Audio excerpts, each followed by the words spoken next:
850. By Jack in the Box and by the Progressive Insurance Group. It's a great time to have a roof on a stadium. More rain lately in the Houston area, and hopefully it has moved out by now. It's the finale of this series, and it's Roy Oswalt on the mound getting ready to go to work to this Pirates batting order for John Russell, Andrew McCutchen, center field, Jose Tabata, left field, Neil Walker, second base, Garrett Jones, first base, Pedro Alvarez at third, Ryan Church in right, Bobby Crosby's the shortstop, Jason Jaramillo the catcher for Ross Ollendorf. Roy Oswalt goes to the hill today for the Houston Astros. Outstanding numbers against the Pirates in his career. We'll look at the home road breakdown on Roy this year. He's been so good throughout his career at Minute Maid Park, but this year just one win, 8 losses. ERA of 3.98, 2.45, one of the best marks on the road this year in the NL. Andrew McCutchen likes the first pitch, but he pops it up. Chris Johnson's underneath it. One pitch, one out for the Wizard.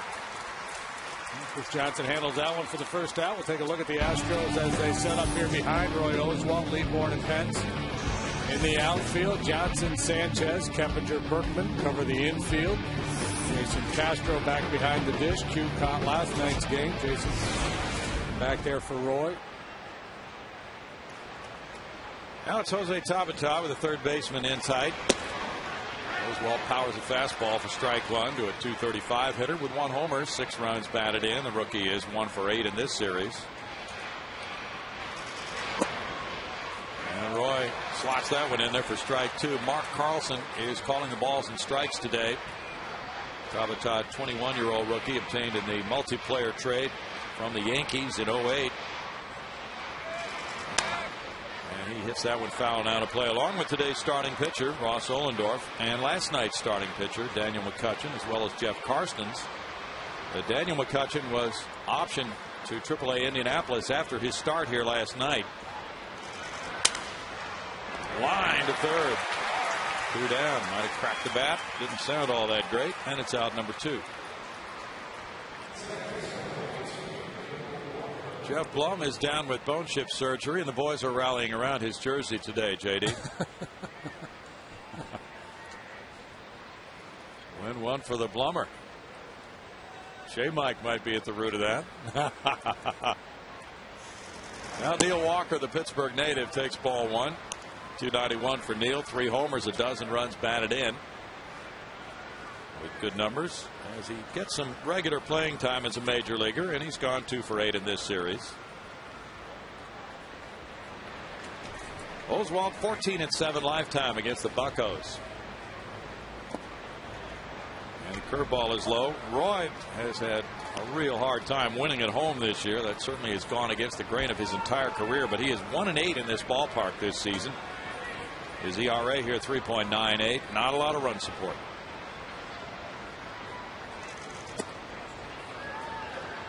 Now it's 3-0 to Walker. And you see the most recent start for Roy. A very good one, but a no decision. And 7 shutout innings against San Diego. Just 98 pitches in that game. Astros lost that one 3-0. Oswalt throws a strike, and it's 3-1 to Walker with Garrett Jones on deck. Pirates go on to Milwaukee to start their next series after this game today. They have had big time difficulty on the road, going 11-34. 3-2 to Neil Walker. And they have to go to Pittsburgh or to Milwaukee after this? Yes. Oh my goodness. They never win in Milwaukee. Really? No. They win in Chicago, right? They've done good against the Cubs this year, but they had a long, lengthy losing streak against the Brewers. I think they finally did win one there. Oh, that's right. They are actually 2-1 in Milwaukee. Line to right field, and Walker's on with a 2-out single. And they'd had a losing streak well into double digits in Milwaukee, including that thumping they took earlier this year when they gave up 20-plus runs. It's a good at-bat there by Walker. Really was. Made Roy throw a lot of pitches. Got ahead in the count, 3-0, and lined the 3-2 offering for a single. Now Garrett Jones. 281 for Garrett. He leads the club in homers with 10 and runs batted in with 51. He's hit .333 against the Astros. And It's ball one. Roy, obviously, with a lot of starts, as a matter of fact, 26 starts, 27 appearances in his career against the Pirates. Playing in the same division, you see them over and over again. But because there's been so much turnover on this Pirate club, their hitters do not have much of a book on Roy. The guy with the most at-bats against Roy for the Pirates is Ryan Domet, the catcher, but he's not in the lineup today.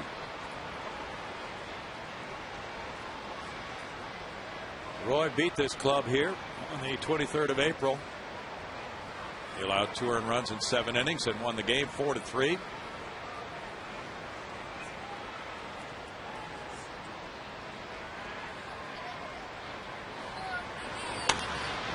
In the air, and the shortstop Sanchez is in shallow left field calling for it. No runs a hit, and the man left for Roy Oswalt in a scoreless first inning.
At second base, the number 3 hitter is hot now. Lance Berkman has hit a homer in 3 straight games, and he's followed by Carlos Lee in left field. Hunter Pence in right, Jason Castro the catcher batting 5th today, with Chris Johnson at third base, Angel Sanchez at short, and Roy Oswalt pitcher. 27-year-old Ross Ohlendorf for the Pirates today. He spent some time on the DL. He's made 12 starts. He's got 1 win. That came last time out. He's pitched well enough to win a few ball games. 4.39 ERA, not horrible.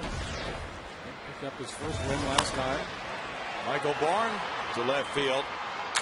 1 pitch, 1 out as Tabata gets there. I should have said Castro hitting 6th today. Tabata makes the play. He's joined in the outfield by McCutcheon and Church.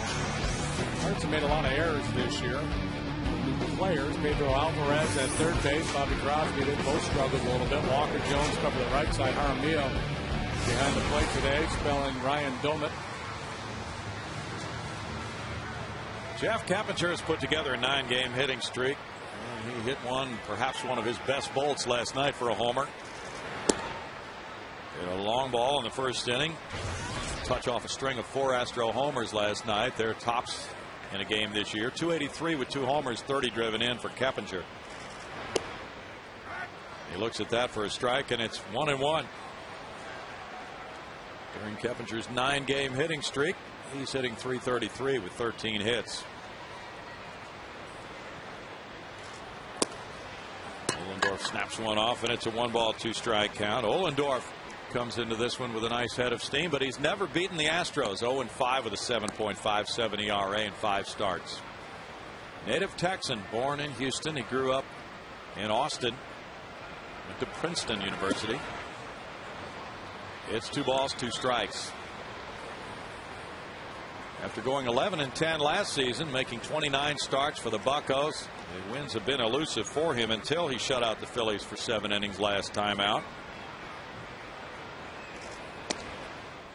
It's 3-2. I think he got 18 starts without a win dating back to last year. Last night, the Astros pretty good display of power, and it all started with Jeff Keppinger in the first inning.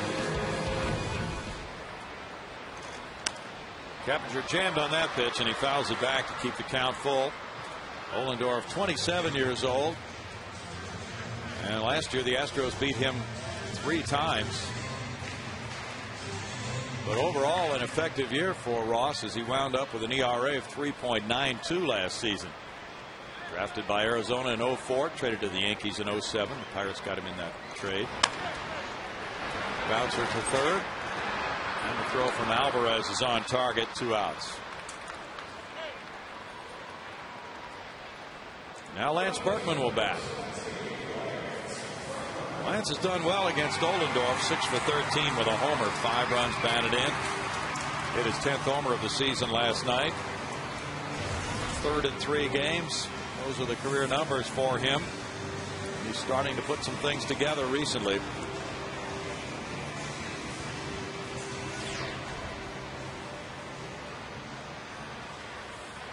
His last 3 games, he's 4 for 9 with a triple, 3 homers, 3 walks, and 6 runs batted in.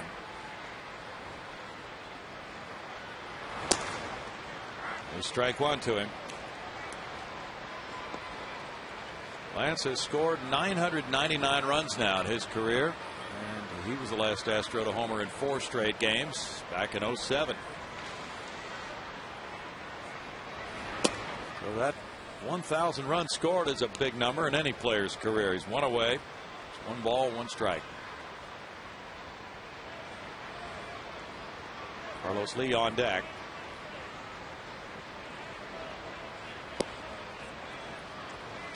Trying the straight change up there. It's fastball breaking pitch change up for Ohlendorf. We've seen him at 91, 92 with the heater. It's a pretty good run on it. More of a fly ball guy than a ground ball pitcher. Looks to me like he hides the ball pretty well too. Closes that front shoulder. And there's a little sneakiness to his heater. He's not given up an earned run in his last 2 starts. Berkman fouls it. Lance has been hitting the ball as it comes in deep to him, hitting to left field for his last 2 homers as a left-handed batter. Connected on Sunday in San Diego from the right side of the plate.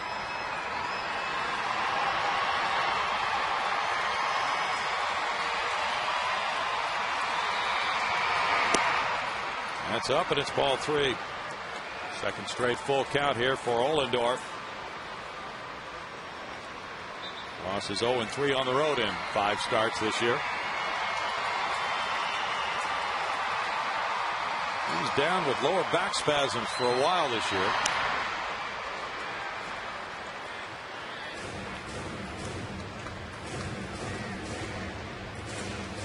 Pirates starting rotation has had rough sledding this year. 16 wins, 45 losses, a 5.58 ERA. Those kids are not into numbers.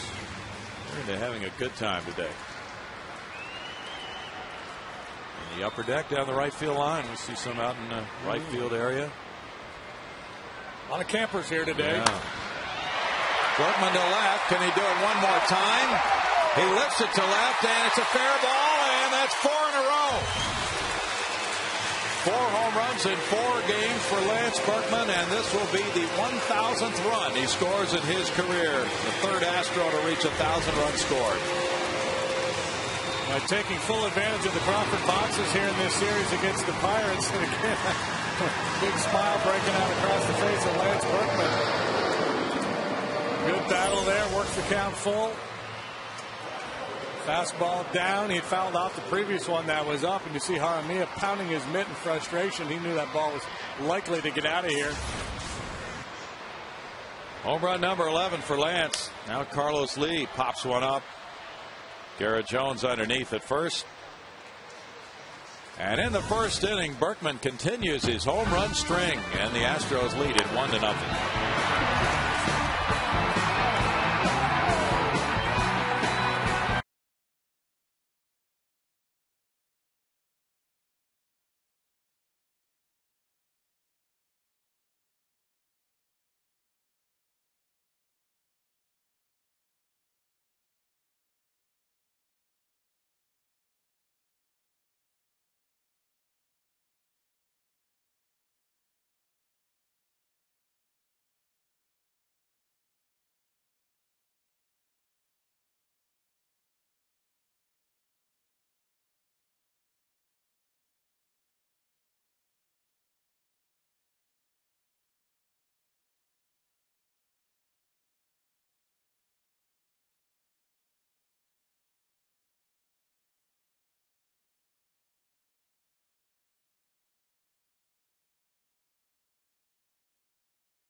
7-0, a 1.06 ERA. 6 quality starts. Brian Moeller left with an injury after 3 shutout innings last night. He was going along. It likely would have been 7 quality starts, and had to come out after 3.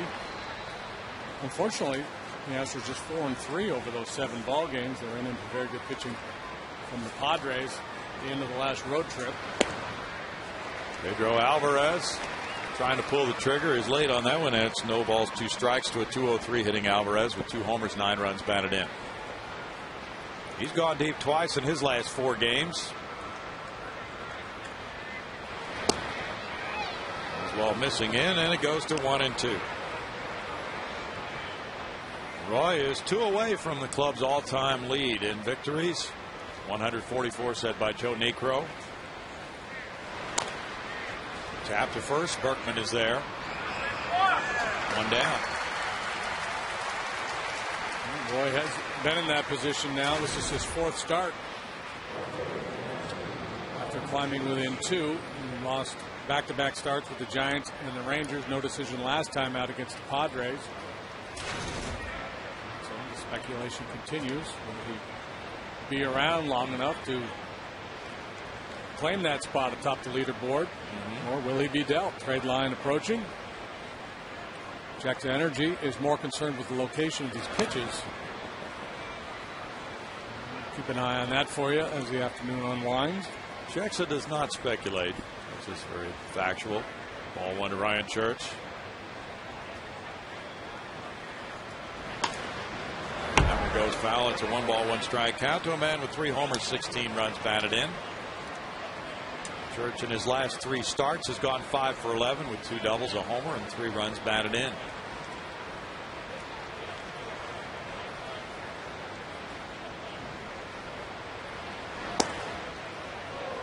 It's 2 balls and a strike. They had another wild one at Coors Field last night, and the Rockies won in the bottom of the 9th again, beating the Cardinals.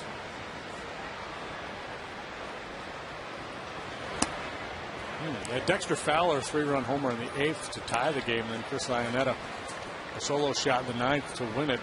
The kid making his major league debut for the Cardinals. That's tough. Evan McClain.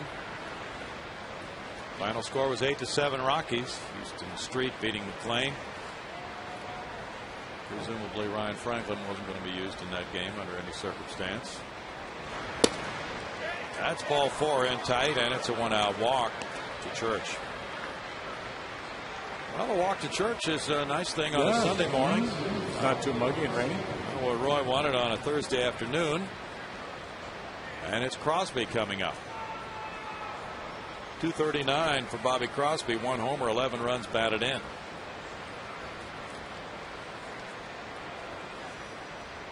Crosby is 0 for his last 11. He started at all 4 infield spots. Strike to Crosby.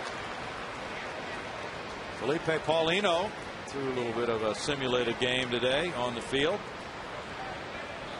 The plan is for him to do that another time before the All-Star break, perhaps Sunday. The Astros expect to get him back possibly at the end of the rotation after the All-Star break without needing a rehab assignment the way things are going. 1-1.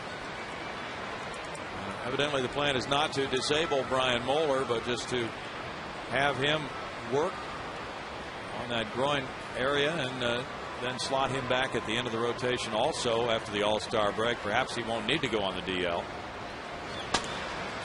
Yeah, he was going to see a doctor today. That will bring a little clarity to that. I guess it just, you probably wouldn't have to put him on the DL, but if you want another arm, it might make sense to put him on the DL because you could backdate it to last night, and then you've got the All-Star break. And Paulino goes back into the rotation unless there's a trade. You've got that covered.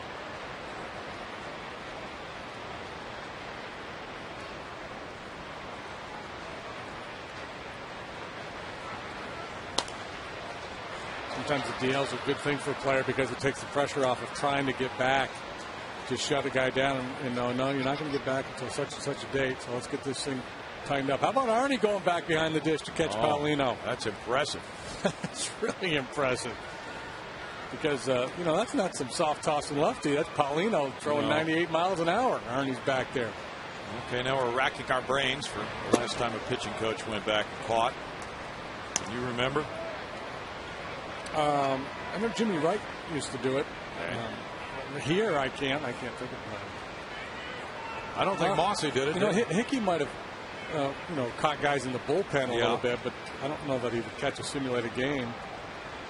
Mossy was a former catcher. Mossy was about 100. Berkman over to foul territory. He could have helped me, but just about anybody else in that staff would have been problematic for him. 2 outs, and it's Jason Jaramillo coming up next. This is his 20th start behind the plate. And not hitting much at all. But starting the day game after the night game. 169, 1 homers, 6 runs batted in for Jason. Well, that's the thing too, because there are, you know, a fair number of former catchers that are pitching coaches, most notably Dave Duncan. But Arnie was a pitcher. It's one thing if you're an ex-catcher and you're going back there. Exactly. Ball 1 to Jaramillo, 27 years old, from Racine, Wisconsin, and Oklahoma State. Second round pick of the Phillies in 04. Roy is wiping some sweat from his eyes apparently there. He's really slowed the game down now. Taking a lot of time here.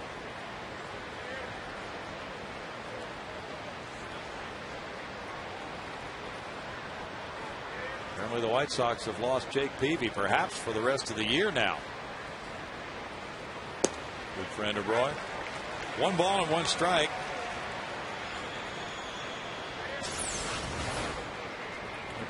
Peavy, after a slow start, had really been pitching well for the White Sox. So that's a big blow. It is. Strained or detached, lat. Yeah. That sounds bad. Bouncer to second. Kappinger throws over to Berkman, and it's no runs, no hits, and a man stranded. 1-0 Houston.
Of Texas.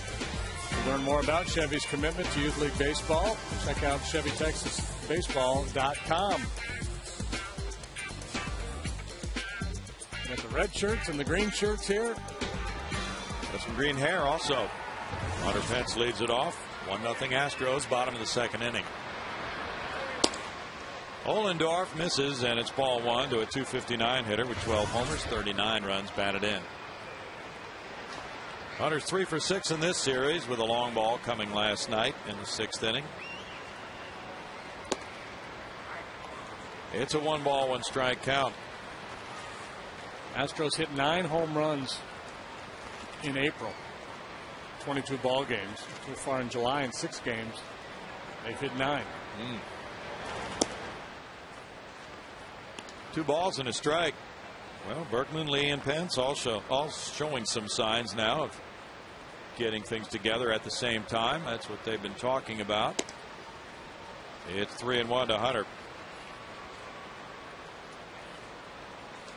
Pirates are expecting the arrival, if he hasn't arrived already, of Sean Gallagher to join their bullpen. He was obtained yesterday from the Padres for cash considerations. It's 3-2. Is that the kid that came up with the Cubs? Yeah. A few years back? Yeah, and he looked pretty good when he first came up. So they picked him up from San Diego and added him to the mix in the pen. Probably will be in middle relief from what we're reading. Pence is down on strikes. That's strikeout number 1 for Ollendorf. Talking about Ollendorf's fastball earlier, that perhaps it was a little bit sneaky that he hit it well, and that's a good example there. That one clocked at 91 miles an hour. By no means overpowering and up in the zone, but a little late life, a little running action, and tied Hunter up. Jason Castro is batting 6th for the 2nd time this season with the Astros. Fouling it back, there's strike 1. 194 for Jason, 1 homer, 1 RBI, and 1 double.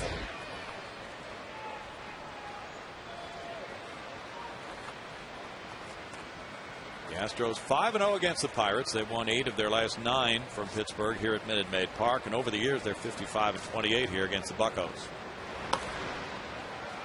Third baseman Alvarez shoots over into foul ground. 2 outs.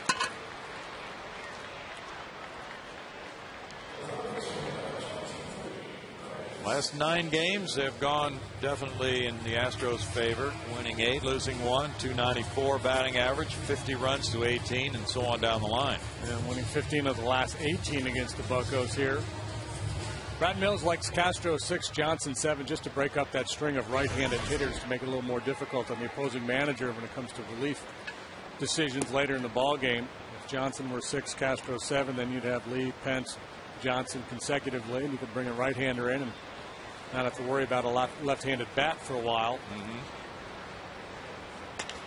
Johnson to left field. Tabata measuring it for the 3rd out. Ollendorf keeps it at 1-0 Houston through 2.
On a Lance Berkman homer.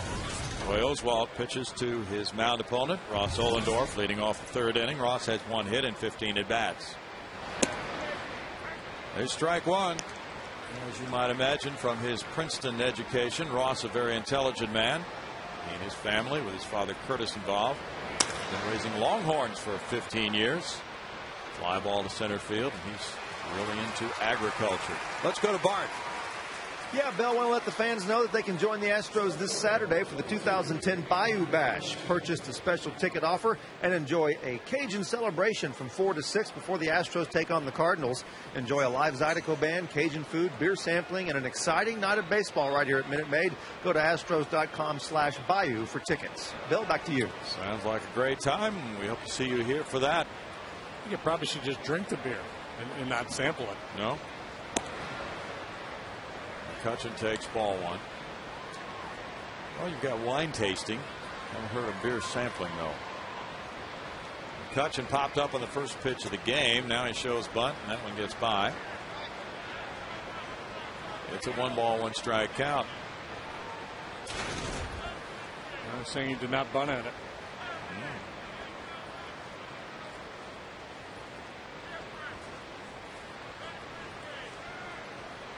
Tabata on deck.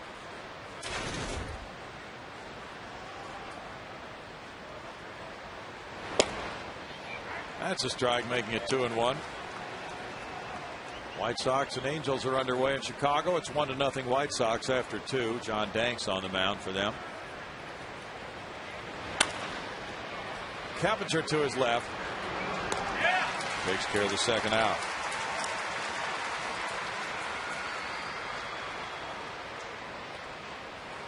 Tabata line to the third baseman Chris Johnson, his first time up.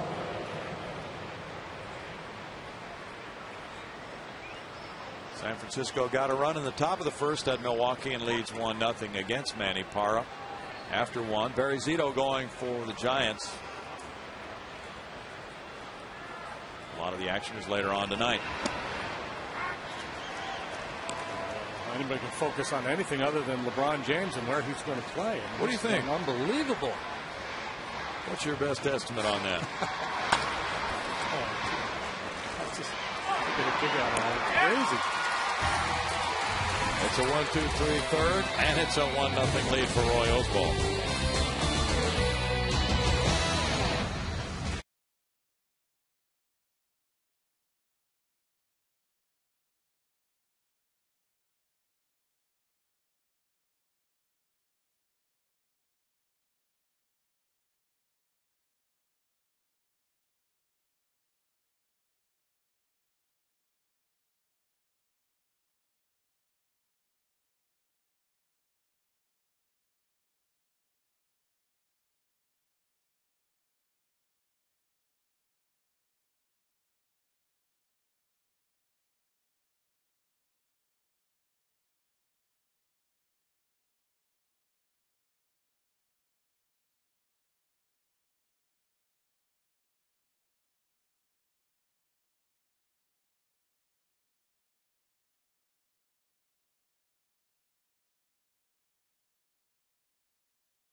Punched out 3 in 2 innings. National League won 4-2. Boy, was he a scary pitcher. Oh, my word. 98 with an 89, 90-mile-an-hour slider. Yeah. 6'8" giant coming at you. He was. And a lot of guys got JR-itis when he was on the hill. Skip, my hamstring's a little tight today. It'll be fine tomorrow, though. Strike one to Angel Sanchez. So Nolan's going to no. I think it's still a little tender. Well, you know, other teams used to come into the Astrodome with that Houston pitching staff. Oh, it was an instant slump. Well, Mike Scott started the '86 All-Star game. And the hole at shortstop, backhanded. Crosby with the throw, and it's a good one. Nice play for the first out. I believe he did anyway. Scotty started that game. Rocket started one here.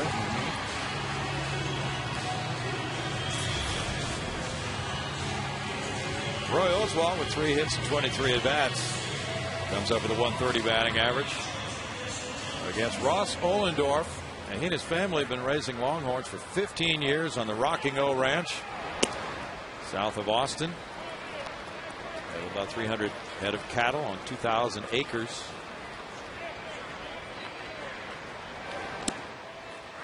He delivers a strike, and it's 1-1. Ivy educated gentleman rancher. Yeah. And Ross met the Secretary of Agriculture and became an intern for the United States Department of Agriculture in Washington during the offseason. Tom Vilsack, a Pittsburgh native, was the Secretary of Agriculture at the time, and a diehard Pirates fan who came to PNC Park to throw out the first pitch, and Ross volunteered to catch it. Wanted to meet him, and he did. He struck out Oswalt looking. 2 outs. Ross was an all-state forward at St. Stephen's Episcopal School in Austin, and he was pressed into duty as a ringer when the agricultural department played a pickup game on President Obama's court on the south lawn of the White House. That'll be fun. Michael Bourne looks at strike 1. Now, did he play basketball at Princeton too? I don't know. Just baseball. I think just baseball. 1-1. Chris Young played basketball also. And, Will Venable too. Will Venable also, yeah. 2-1. Very impressive, these young guys in the Ivy League schools playing 2 sports. Yeah. And Ohlendorf graduated with a 3.75 GPA. 2 balls, 2 strikes, and he graduated in something called Operations Research and Financial Engineering. Isn't he the guy that wrote his thesis on the effectiveness of the draft and signing the drafted players? Yes, he did. You want to hear the title of it? Yeah, bring it on. Investing in Prospects, a look at the financial successes of Major League Baseball Rule 4 drafts from 1989 to 1993. And you want to know his conclusions? Yeah. Okay. Bourne takes, and it's ball 3. 3-2. His conclusion boiled down very simply was that players on average still produce an effective return for their teams of twice their bonuses. He got a $280,000 bonus. Line drive to left field. Bourne's on with a hit. Just took it that way, and a sharp single is hit number 2 for the Astros. I think if you draft and sign guys and they do make it to the big leagues and produce, even though you may have given them a pretty lofty bonus, I think it's a better way to develop a club than what you would spend in the free agent market for established major league players. Especially when you get those kind of kids that come to the big leagues and you have them under control for essentially 3 years before they're arbitration eligible and 6 years before they become free agents. Well, we'll see if Michael Bourne pushes the running game here with those numbers. And Ross could probably do a paper on that too. The efficacy of trying to stop Michael Bourne from stealing, or should I just say, to heck with it and let him go. Like an episode of Bullwinkle. Jeff Kappinger is the batter. He grounded out on a 3-2 count in the first inning. We're getting pretty deep here.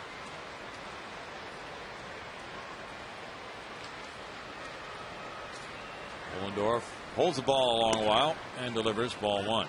That's one way to cut into a base runner's plans. Just hang on to it. Try to disrupt his rhythm and timing on stealing that base. You see the numbers on Ohlendorf. 11 steals, just 1 caught, and first thought as well, if Doman's been back there, and Doman's really struggled this year, maybe that's why. Typically, big right-handers are relatively slow to the plate.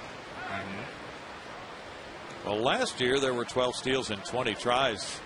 Ohlendorf pitched 176 innings. That's not bad at all for a pitcher. Only 12 stolen bases against him.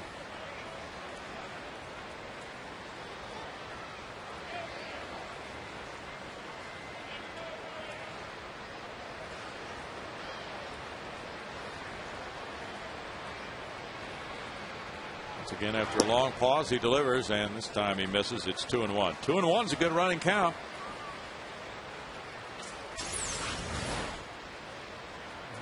Tried to shorten the stride a little bit. Catch that outside corner with a breaking ball just off the edge. Bourne does not have a big lead. Now he's edging off a little bit more. And a quick move to first by Ohlendorf. He's listed at 6'4", 235. He could have played a little tight end at Princeton, too. Probably could have, yeah. Burly guy.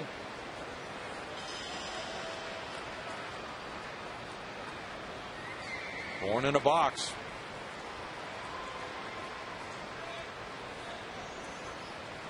He's going. Throw from Jaramillo, not nearly in time. An easy stolen base for Michael Bourne, who had a huge jump.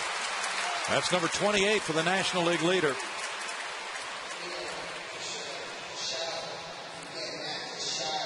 And even though Ohlendorf tried to shorten his stride a little bit, he's still relatively slow to the plate.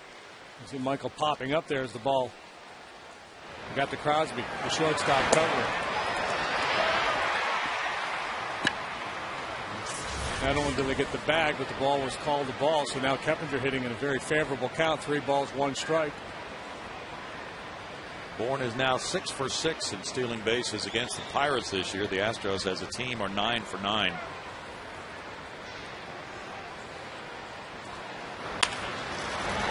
Alvarez throws to Jones to complete the 3rd out, and it's no runs a hit, and the runner stranded after 3, 1-0 Astros.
He's got great seats today, courtesy of his daughter and their family. Pretty nice job here, Bob. Great work if you can get it, man. I've never gotten to sit in these great seats before. I've always been out in the cheap seats, so this is wonderful back here. Well, Bob has an interesting experience in today's game because he's legally blind, but He's a big-time Astros fan. He watches the games at home, listens to our call on Fox Sports Houston or the radio call. Today he's enjoying the live ambient sound here at the ballpark, but also listening to the radio call. Yeah. What's that experience like for you? Oh, the sound here is just so cool, but having a radio handy tells me what's going on, so I don't have to be asking somebody, hey, what just happened? And that happens a lot, when you're blind. So it's surround sound here, like I say, is just phenomenal. And that choir that did the Star Spangled Banner was awesome. Well, it's been a great experience. Elizabeth, talk about this Father's Day gift for your dad, how that came about. Well, like you said, he's been a lifetime Astros fan. We've been coming all my life from Astro Buddies and Astrodome all the way till we used to do Father's Daughter Day at opening day every year. So I just know him well, and I knew that this would be probably the perfect gift for him. Well, it is. And great seats. Boy, you have high standards here. Jason Castro is now my official adopted Astro buddy. Well, there you go. We're bringing back the Astros buddies. Hey, enjoy the game, and congratulations for being our progressive fan of the game. My best to Bill and Jim. Brownie, back up to you. Thank you, Bart. Walker hit the fly ball to center. And there's strike one to Garrett Jones, who hit a pop-up to shortstop in the first inning.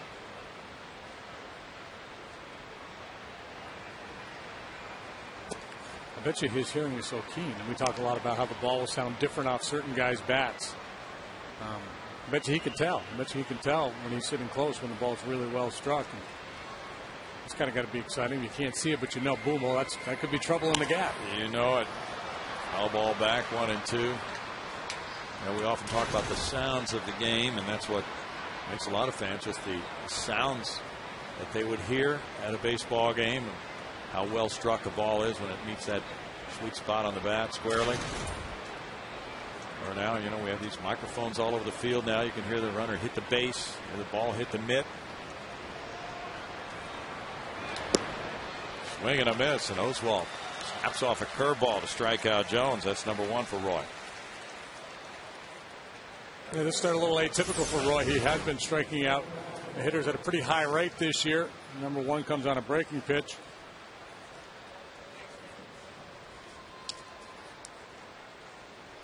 Two down for him, and now it's Alvarez. Alvarez bounced out in the second inning.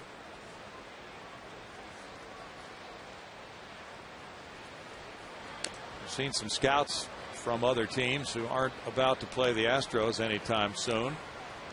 Not that that would be particularly abnormal this time of year, but with what is circling around Roy Oswalt, a lot of teams are checking him out right now. Well, yeah, I think what clubs try to do is identify as the trade deadline nears who's going to be a buyer, who's going to be a seller, and when you're having the year the Astros have, everybody's identified them as a potential seller. 34-51, 14 and a half games out of first place. So not only Oswalt, but I imagine there's a lot of scouts keeping an eye on a number of these Astro players and checking with Ed Wade on availability. A guy like Brett Myers would be intriguing. Some of those arms in the bullpen. Lance Berkman, we talk about Lance. The Yankees apparently have a little interest. Alvarez hits the top of that ball, fouls it straight down. The Sporting News came out with its Major League Baseball midseason guide and speculated on some possible matchups. One of them was Roy Oswalt and the Mets, and they write no team is in better position to take on his contract. Oswalt would form a terrific trio with Johan Santana and Mike Pelfrey. Strike three looking, and that's 8 in a row set down by Roy Oswalt, who leads it 1-0.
Sunday in San Diego when he connected right-handed. And then moving ahead to Tuesday night, just inside the foul pole. Last night off McCutcheon, Crawford boxes, and today off Ollendorf, Crawford boxes. He's just such a smart hitter. Why hit it 400 feet when 318 feet will get the job done?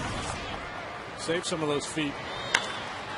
There's another shot to left field. And they're getting up once again. And another one has found a home in the Landry's Crawford boxes.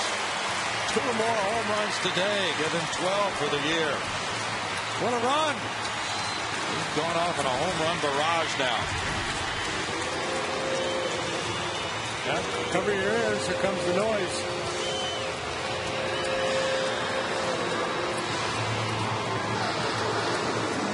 It's actually 3 homers in the last 3 at-bats because he walked the last time up last night. And there's that running fastball. It's really playing to his strength right now because he's got that off-field swing groove. And throwing that high fastball moving to the outer third of the plate. And they're making it easy on him. Not that doing that is easy. To hit a home run is still a pretty special skill, but he's making it look easy right now.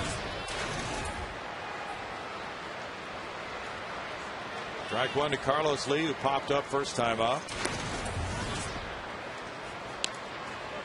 It's 1-1 now. 6 for 11, 5 homers the last 4 games.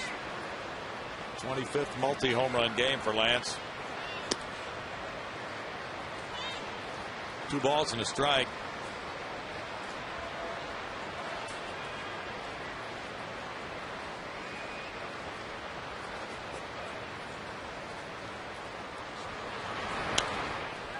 He fouls it back, and it's 2-2. And Ross, with that Princeton background, is probably out there going, there was only a 1 in 746 chance that he was going to go back-to-back today. Unbelievable. Ross was traded to the Yankees as part of the Randy Johnson deal in 07. There's a nice little souvenir.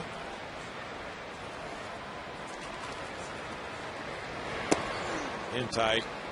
3-2. Ollendorf now has surrendered 9 homers this year in 70 innings.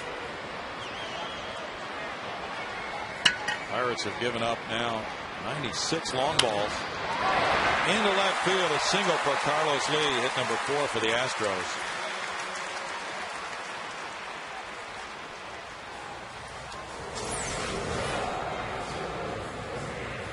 Good swing of the bat by Carlos. Wasn't able to lift the ball, but hit it hard. Knocked it right through that hole between third and short. Chance for Hunter. He struck out earlier in the second inning on a 3-2 pitch.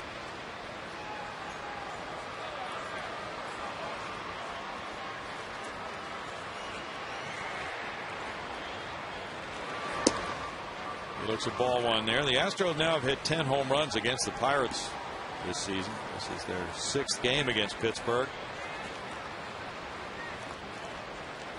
I'd love to add this one to their list of sweeps. Pirates here and the Cardinals. Well, the Astros are the sweeps this year, 3-game series.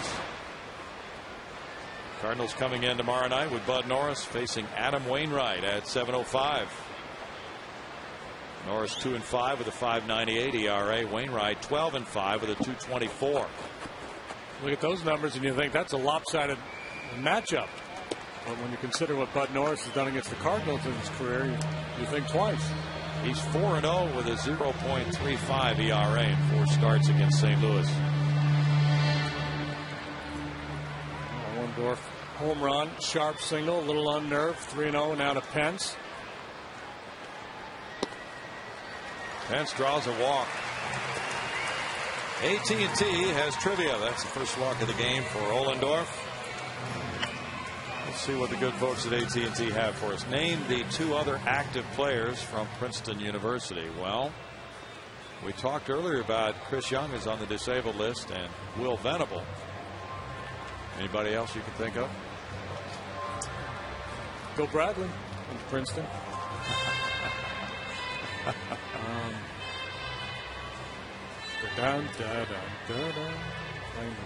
Playing some good music here in the ballpark for this conversation. Love Ian Rose. All right, let's see if it is Chris Young and Will Venable. AT&T will let us know. There they are. Coached by the The great Scott Bradley, from the Major League catcher, from a teammate, roommate of mine. His brother Bob just got done coaching the United States World Cup Soccer Club. Have you ever met Bob Bradley? I've not met Bob Bradley.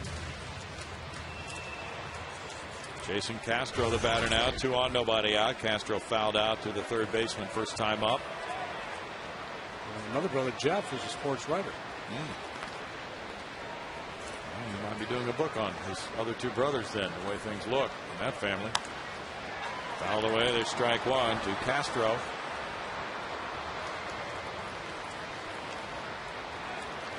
Astros are 17-12 within the NL Central Division. That's the second best record within the division. They're now playing their third game in a stretch of 27 straight within the NL Central, where Cincinnati leads St. Louis by 3 games at the moment. Chicago's 10.5 back. Houston 14.5. The Astros are in 5th place. They trail Milwaukee by 3 games.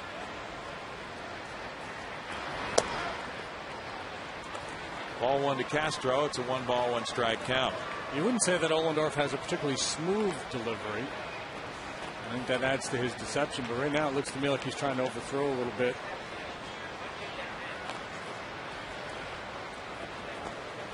Yeah, and maybe the lack of smoothness might lead us to conclude that, if you know what I mean. Pop foul for Alvarez. He's got that kind of finishing kick there. Makes it look like he's really rushing. Sometimes that makes it look like the guy's overthrowing a little bit. 34 of 60 pitches for strikes. He's probably not happy with that kind of a ratio.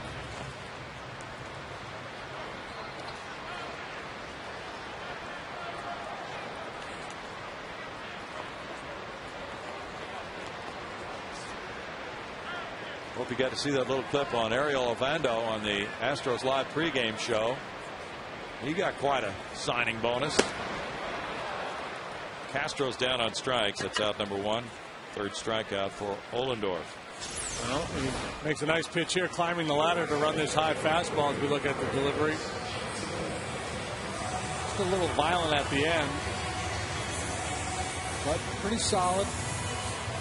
Not a lot of wasted motion. Keeps that front side closed up well for the most part. Chris Johnson hit a fly ball to left first time up. Yeah, the reports are that Ovando got a signing bonus between $2.6 and $2.8 million. That's the equivalent of a high first-round draft choice.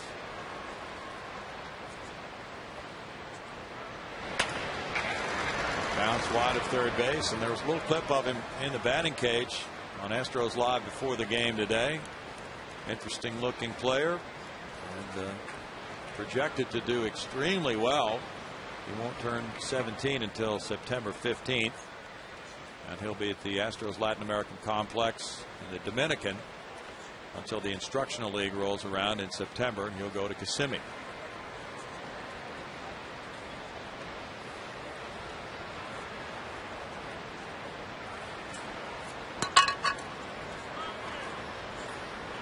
Sanchez on deck. Johnson getting out of the way of that one as he fouled it. Goes to 0-2 in the count. Well, CJ going through a little rough patch here in the last 2 or 3 ball games.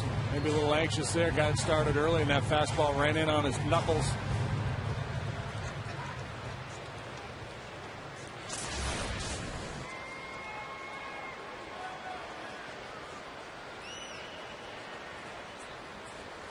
The Astros will head for Pittsburgh right after the All-Star break. They'll leave on Thursday and have a workout on that off day when they arrive at PNC Park before resuming play Friday night. Turn back towards second. That's a gorgeous ballpark. You see a lot of Houston fans who come to Pittsburgh during the summer. Usually it's quite a bit cooler there, but not lately. It's been very hot in Pittsburgh recently.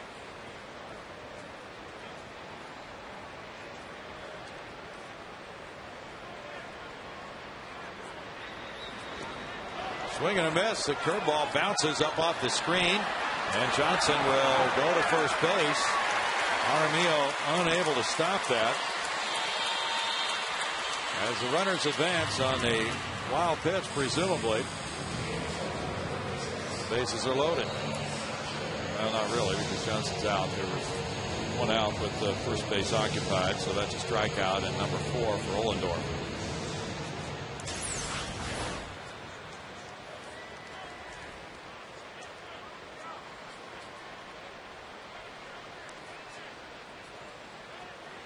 Now Jaramillo reaching for that pitch as opposed to trying to square up and block it.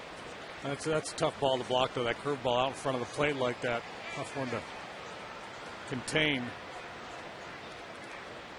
Now CJ strikes out, but the runners move up, and now it's Sanchez with an opportunity to drive them in. He grounded to short in the 3rd inning.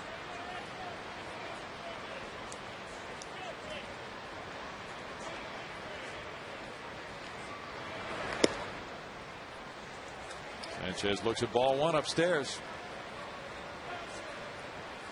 Well, it's 91 degrees right now in Pittsburgh. That's a pretty warm day. It was 93 a couple days ago there. Eastern Seaboard, it's 100. It's 103 in D.C. Crosby to his left. Throws out Sanchez, and the Astros get another Berkman homer, his 2nd of the day. 1 run on 2 hits. They leave 2, and Lance is pumping them out to the Crawford boxes. Don't leave those seats. Good chance of getting a souvenir today. 2-0.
Ford and Gullo Toyota.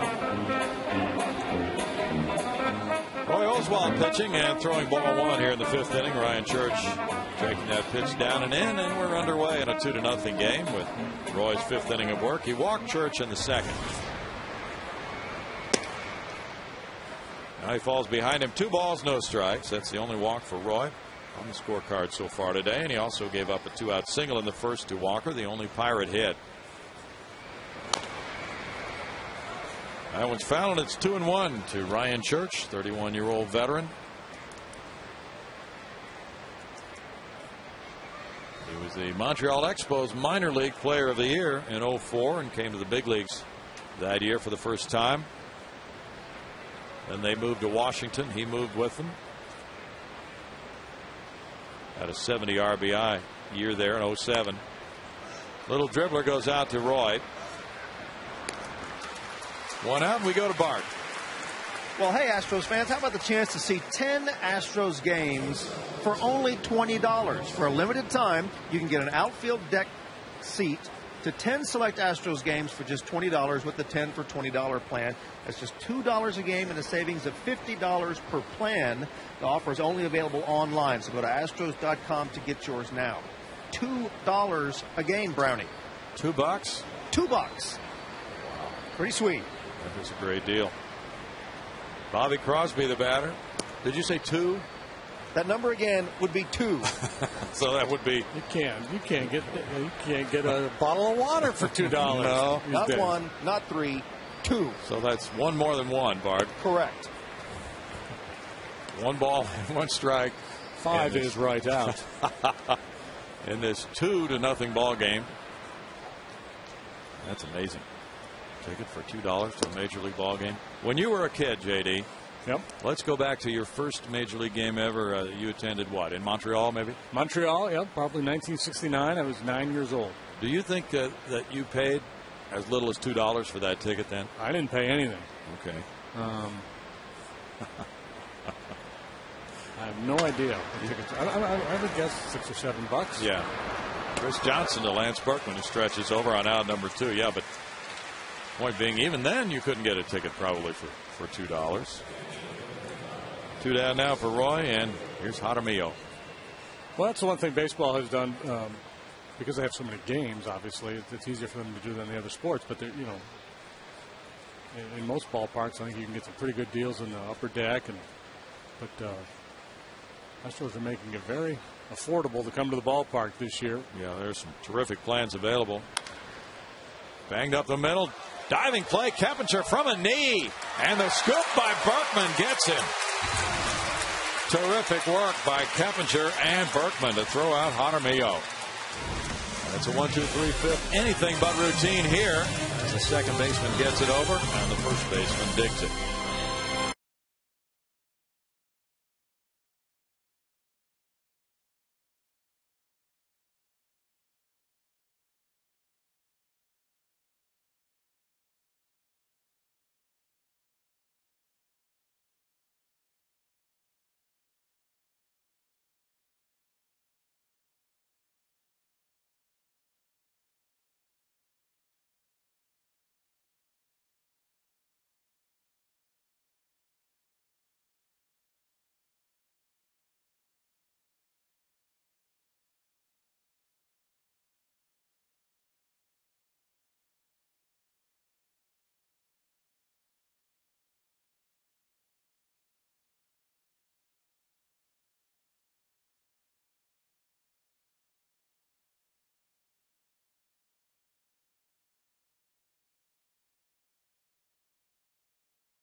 The Pirates 2-0. The Astros have extended Price Matters Days presented by HEB, now available every Sunday through Thursday home game. You get a View Deck 2 ticket, hot dog, HEB chips, and soda for just $10, or you can upgrade to a field-level bullpen box seat for just $10 more. Visit Astros.com for tickets. So there's just value all over the ballpark, guys. Yeah, there's some value in what that guy's eating, too. That looks good. Roy Oswalt takes ball 1. Thank you, Bart. Oswalt was struck out looking in the 3rd inning by Ross Ollendorf, who was a reliever when he was with the Yankees. Popped up, and that'll be back in the seats. And he was throwing up to 97 miles per hour there. He thought that was his duty as a reliever, according to this Sports Illustrated article written about him last year. He was on the Yankees opening day roster in 08, but then when he was shipped to the Pirates, they sent him to AAA to become a starter again. Lined over Crosby into left field for a Roy Oswalt single, his 4th hit of the year.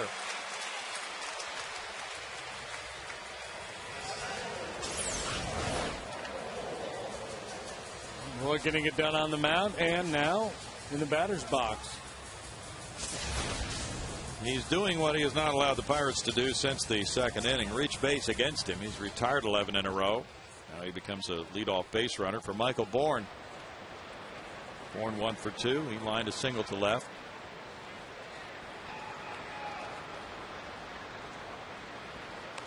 He bunts, but it's foul with top in left field, and third baseman Alvarez creeping in, and everybody aware of Michael's talents. He's line to left.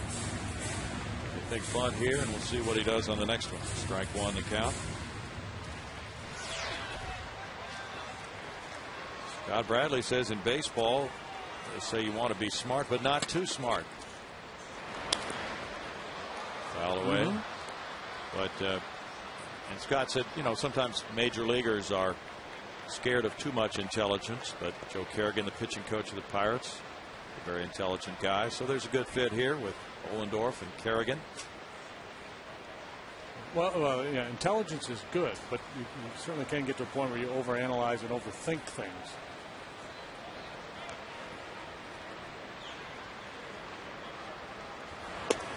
Ohlendorf admitted in the Sports Illustrated article that he does have a tendency to overcomplicate things, and that can be a detriment. So then he said Kerrigan wanted him to ask questions, but not all the time. Like every Thursday, he wasn't allowed to ask any questions. No talk Thursday? Yeah. 1 and 2. Kerrigan is because today's Thursday. It That'd be a challenge for him. Well, wait a minute. I really need. No, it's Thursday. No questions. 2 balls, 2 strikes. So they've been emphasizing pitching to contact for Ohlendorf. And the All-Star game coming up Tuesday night. That could be a big time show. Bourne is down on strikes. That's the 5th strikeout for Ohlendorf. Ohlendorf had his best when he keeps his arm up and gets good downward movement on the breaking ball there. Last inning he was flattening out on him a little bit. Elbow was dropping down, and the breaking ball didn't have the good bite, and the fastball didn't have much dip. Nice adjustment as he got on top and made a couple good, real good pitches in that sequence to Bourne, especially that strike 3 breaking ball. Jeff Keppinger twice has grounded to Alvarez at third.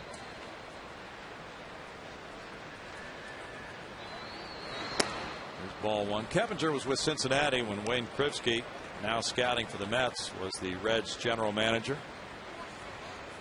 And he's here today, and that's a very high praise for Keppinger.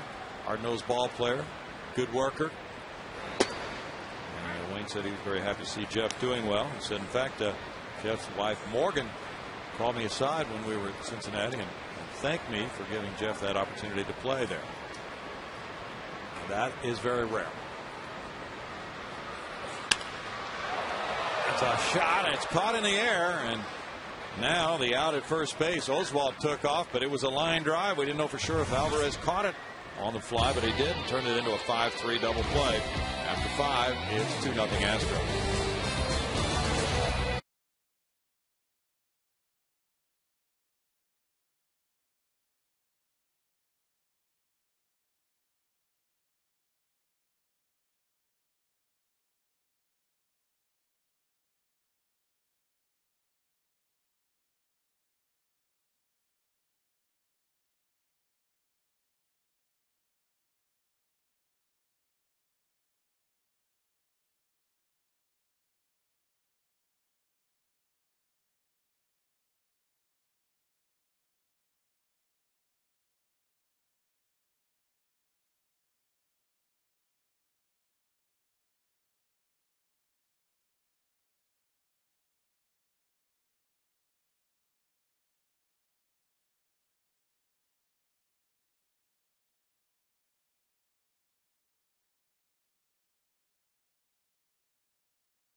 that beautiful swing into the Landry's Crawford boxes. Here's his second home run of the game in the 4th inning. The Coors Light Freeze Cam brought to you by the Frost Brewed Coors Light. So 5 homers in 4 games for Lance, and now it's Roy Oswalt on the mound thanks to Lance providing the 2 runs. 2-0 lead. Ross Ohlendorf, the batter, taking strike 1. Roy has done his share of the load also. He's given up just 1 hit, a single, and 1 walk in this game. No Pirate has reached second base. Ohlendorf hit a fly ball to center field his first time up.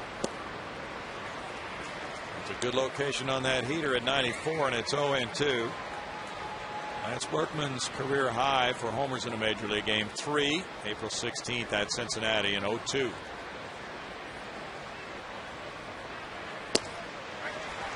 Strike 3. Ohlendorf caught looking. 3rd strikeout for Oswalt. I was surprised to find out that his 3 home run game came in Cincinnati. Has worn out Reds pitching over the years. Well, this combination of Berkman and Oswalt against Cincinnati has been absolutely amazing over the years. And how many times have they combined on Astros wins, period? See, Michael Bourne is retrieving something on the warning track, so there's a delay while he. Somebody dropped an umbrella. Another rainy day in Houston. Meanwhile, Sean Gallagher, the newest Pirate to join the club, is warming up in the bullpen. And it's Andrew McCutchen batting. He's 0 for 2. Now, this Oswalt-Berkman combination has been deadly for many teams over the years.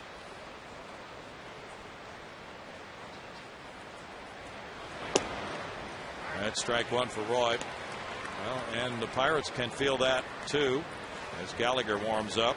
Oswalt is 14-7 against them with a 2.62 ERA. Berkman has 26 homers, 101 runs batted in against them. No balls, 2 strikes. Well, not quite the tremendous numbers both those 2 players have against the Reds, but nonetheless extremely strong.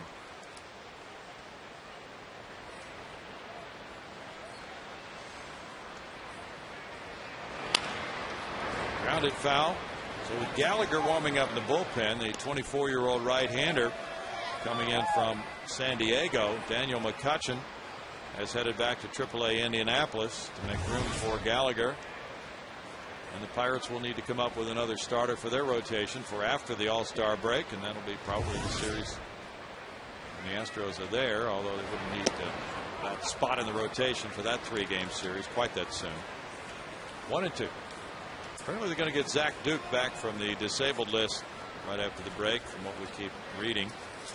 To me, that's going to be the next move for the Pirates. They've got some talented young position players now. They're going to have to upgrade that rotation. They need a couple studs to front that pitching staff. You know, Duke's been a solid major league pitcher. Paul Maholm's been pretty good now for a few years, but they need frontline guys, power arms that can strike people out. They do not have that in their starting staff right now. However, their bullpen has struck out almost as many as their starting rotation. Interesting.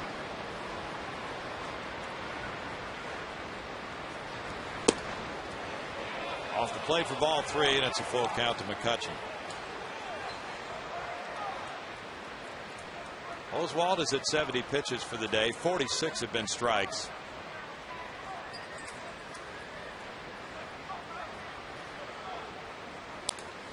Foul back. In Colorado, it's 1-0 Rockies after 1 against St. Louis and Chris Carpenter. Jason Giambi has singled, and that scored Dexter Fowler for the run. Rockies have won 3 consecutive games in walk-off fashion. Major league record for walk-off wins consecutively.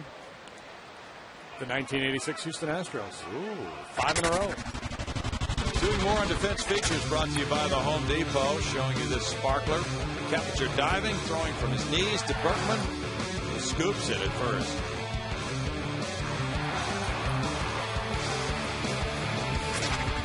Temperature takes some heat over his defensive play. May not have the range of some other major league second basemen, but he's been pretty solid out there for the most part. Tabata's 0 for 2. Ball 1. The walk was number 2 of the day for Oswalt.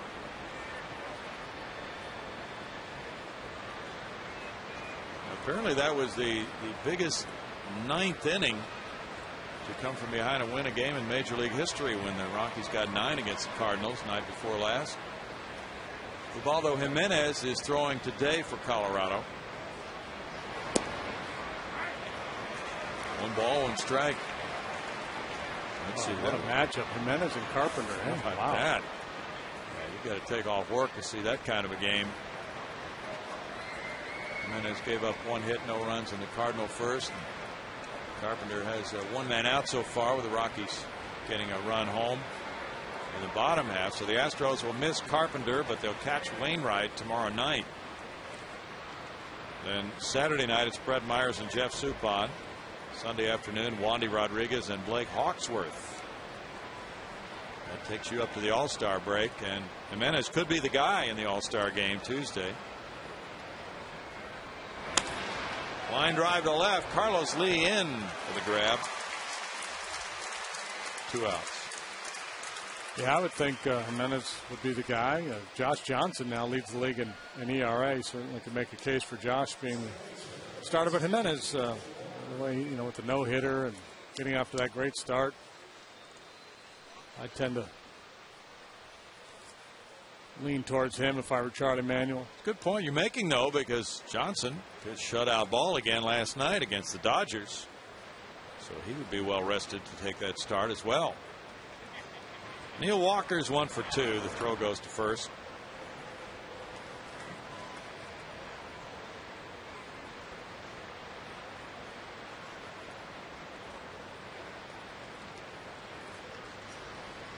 Marlins won that game 4-0. Johnson's now 9-3.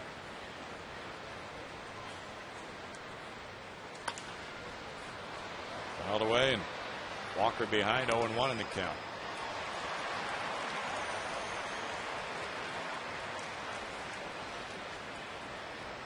Some of the other projected trade matchups in the Sporting News midseason guide.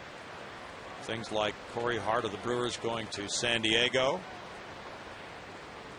That would make some sense if they can match up on a deal, unless the Brewers would not part Corey Hart, which is possible with the year he's having.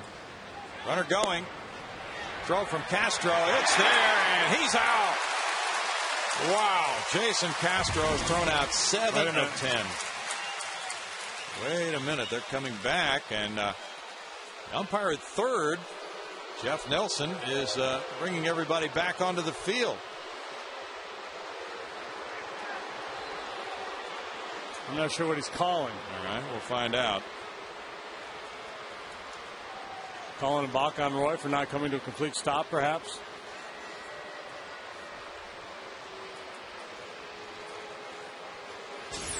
Well, let's see it. This was a call that years ago they used to make all the time. You almost never see it. It looked like a stop to me. There was no change of direction. It looked like there was a stop. And I'm not sure that's what he called, but I believe that's what he called. That's Jeff Nelson, the umpire at third.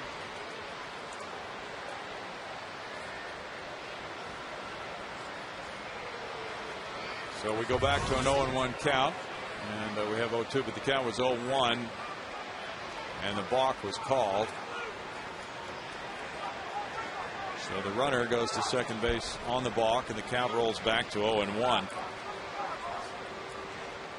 That's the first balk on Oswalt this year. Still didn't see it. Looks like a phantom balk on that replay, and it's now a 1-1 count. But in a 2-0 ball game, it could be significant now. It brings the Astros back onto the field. It gives the Pirates a man in scoring position. It gives Walker a chance to drive him in, keep the inning going. With Jones on deck, the cleanup man.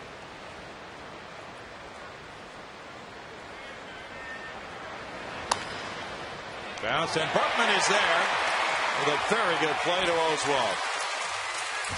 It's no runs, no hits, and a runner stranded, and it's 2-0 Astros.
Move to the bottom of the 6th. All-star voting isn't over quite yet, although your deadline is quickly approaching. Through today, you can vote for the 34th and final player for each league roster. Go to Astros.com to cast your All-Star Game final vote for the final 2 stars for the game coming up in Anaheim. Again, go to Astros.com, and by my watch, you got less than 30 minutes. Brownie, back to you. Ooh, better get after it. Thank you. It is raining hard outside there, Bart, as you can see. Lance Berkman coming up. He's 2 for 2, 2 homers. Pops it up. Alvarez at third base underneath. 1 out in the home 6th inning. Well, credit Ohlendorf there for coming right after Lance despite the 2 home runs, but he moved that fastball in a little bit and was able to crowd him and pop him up. I got a feeling Lance was looking in too after being able to steer a couple of balls into the seats and left. Probably was looking in but couldn't quite get the head out in front of that one. Lance is now 8 for 16. 3 homers, 7 runs batted in against Ohlendorf. Carlos Lee 1 for 2 today. See the Reds players are wearing Votto t-shirts for batting practice. They were yesterday in their game before with the Mets. Good stuff. He really needs to be on that team with the year he's having. Certainly can make a case for all the other guys too. Ryan Zimmerman, Gonzalez, Wagner, all having big years, but Votto leads the league in home runs, on base percentage, and slugging. Yeah. And he's got to go through this final vote process to get on there. 1-2. Giants are leading 6-0 at Milwaukee. They're in the bottom of the 4th inning now with Barry Zito pitching a shutout. Aubrey Huff hit his 17th homer with a man on. It's 2-2.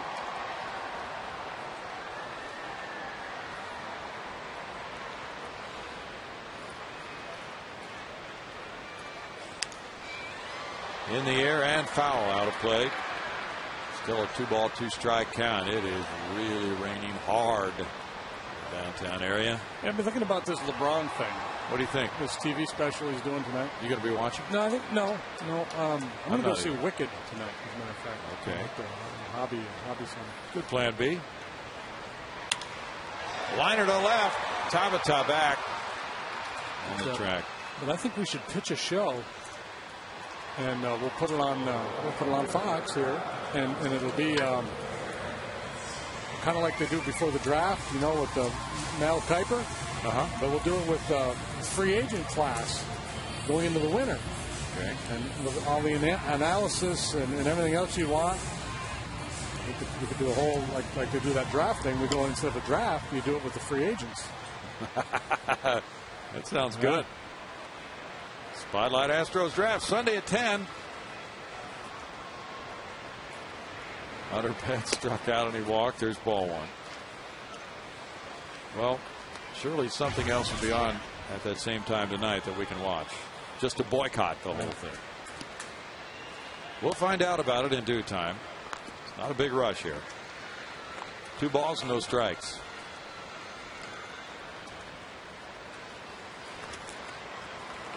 Ohlendorf has thrown 86 pitches. 51 have been strikes.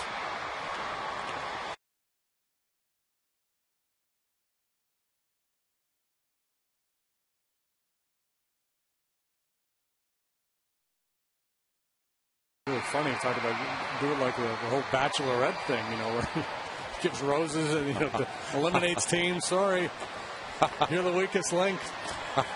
Go home, Clippers.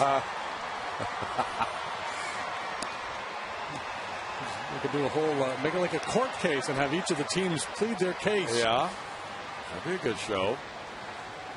People could even vote, and he would have to submit himself. He would go wherever the people voted. Popped up, backhand, out of play. 3 balls, 2 strikes. Well, there have been all kinds of reports, of course. And one is that the Cleveland economy would be affected so much negatively if he left. Stop it, people. Yeah, there's an angle for everything.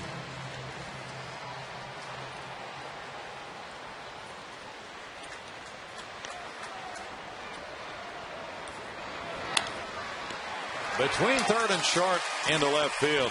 A hit for Hunter. On for the second time. 6 hits for the Astros. I had to reach out for this one. Breaking ball out away from him. He essentially hits it with one hand, but he's so strong. He'll hit it on the line and get himself a knock. He might be thinking about trying to steal a bag here.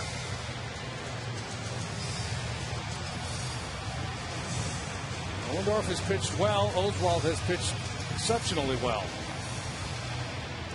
Lance Berkman being the difference.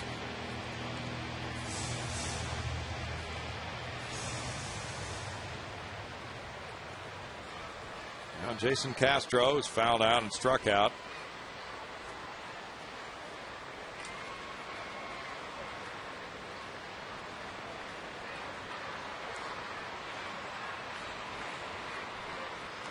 And a turn toward first. We looked at that phantom balk call on Oswalt. Really didn't see what Jeff Nelson saw at all. No, that's one of the few balks that I think is worth, calling as an umpire. If the guy doesn't stop, he's trying to stop a base runner from getting laid, but it clearly looked like Roy did come to a stop. They call so much silly stuff out there sometimes that you can't really find any merit in, but the idea that a pitcher quick pitches in a situation where a base stealer may be looking to get a jump, that would be an understandable balk. But in this case, it looked like Roy did come to a stop.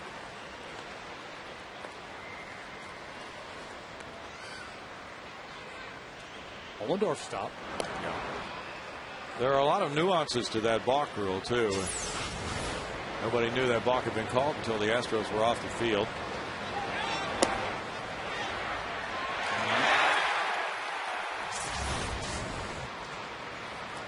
Back in the 80s, they would call them that all the time. Yeah.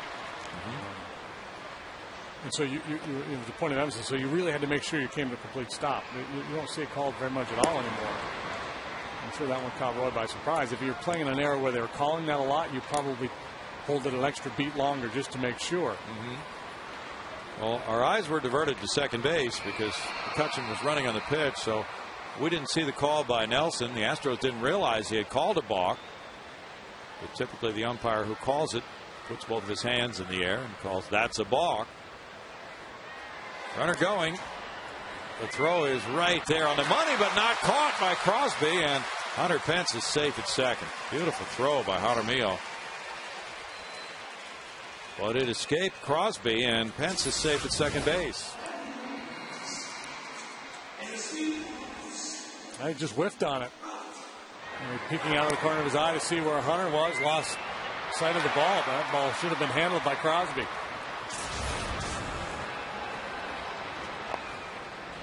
And it can be not a stolen base, but an error on the shortstop in that case. We'll wait for the official scorer's ruling. As Castro awaits a 1-1 pitch.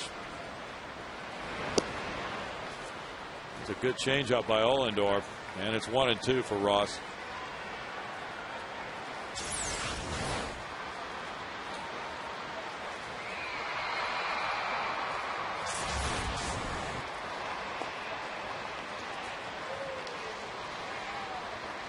Didn't look like any of the other umpires had picked up on Jeff Nelson's call either on that balk. So the Astros were off the field. 2 balls, 2 strikes. And the other thing is that can happen on a balk like that is that the hitter actually gets a free swing. And he can go ahead and swing at that pitch without any negative consequences at all. So if the hitter hears that balk call, why not go ahead and let the bat fly? But he may not have heard it either.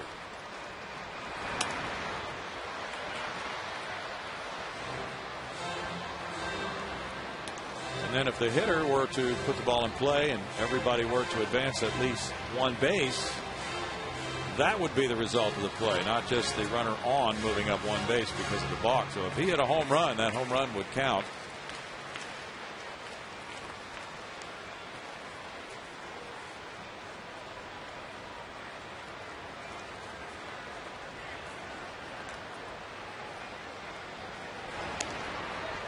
Foul away by Castro. Still 2-2 to Jason. White Sox still leading the Angels 1-0 there in the bottom of the 8th at U.S. Cellular. Irvin Santana's on the losing end of that one so far.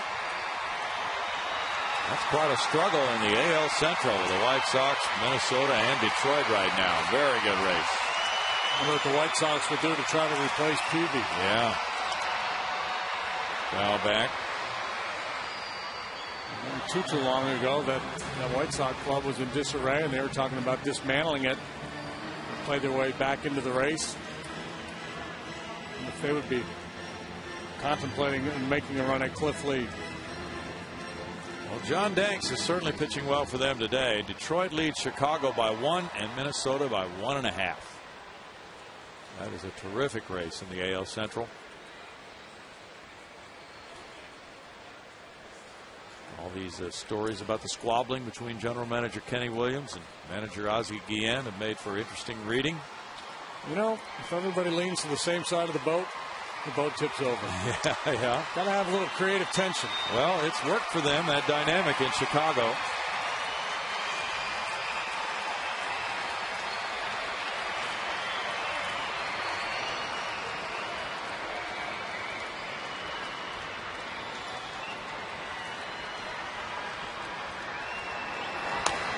Castro grounds one foul. That's Bobby Meacham. Still 2-2 for Jason. He typically has put up a battle. Another one here with 8 pitches in this at bat.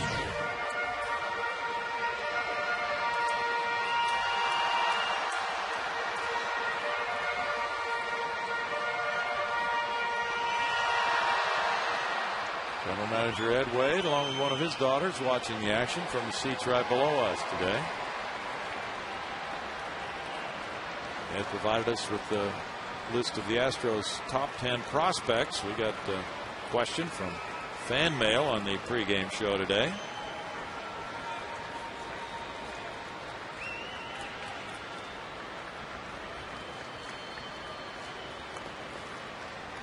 We take your questions every Wednesday night on Astros Live, a half an hour before the game. Popped up. Crosby wants it. And in the 6th inning, it's no runs, 1 hit, and a man left. After 6, 2-0 Astros.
Roy with the curveball.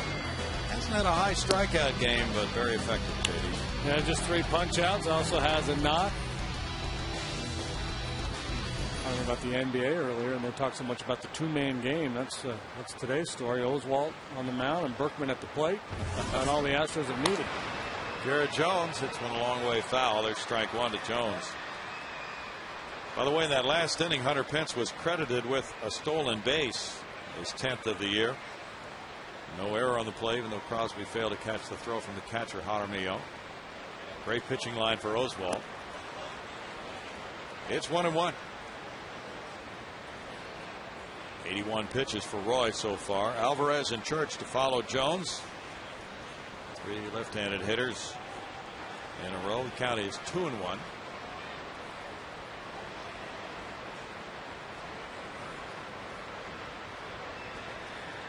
Roy is 5-10 this season despite a 3.32 ERA.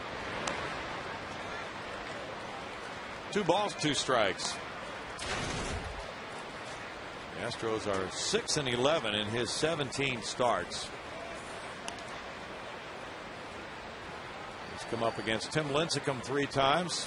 Waldo Jimenez faced him. Roy Halladay beat him 2-1. Fouled away, it's still 2-2. And in his 10 losses, the Astros have scored only 10 runs during his 60 innings in the game. And the 10 starters opposite Roy in those 10 losses for Roy have a 1.26 ERA against the Astros.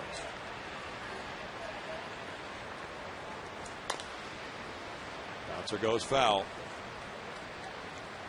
Just one of those years without a lot of run support there. And Nolan Ryan had one of those years, going 8-16 despite leading the league in ERA. I believe it was 2.76. Yeah, and all you can do is take the ball every 5th inning, go out and battle, and club scores you 2. Try to hold the other club to 1. Club gives you 1. Try to pitch a shutout.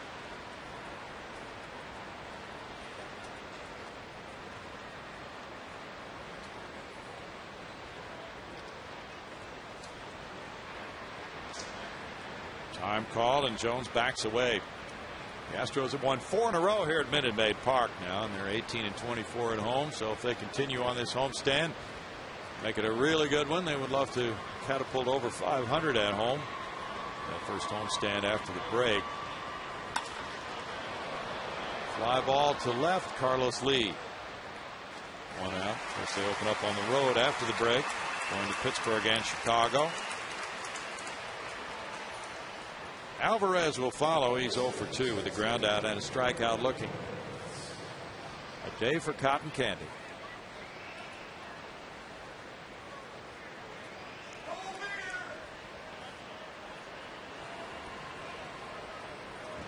A lot of expectations have been placed on Pedro Alvarez due to his draft status and the bonus he got for signing.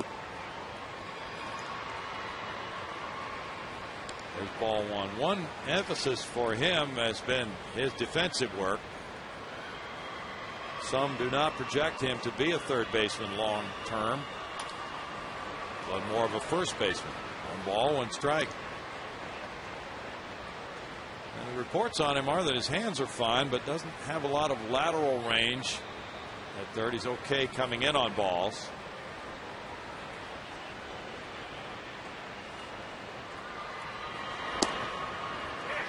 Strike makes it 1-2. He made 25 errors in his first 109 professional games.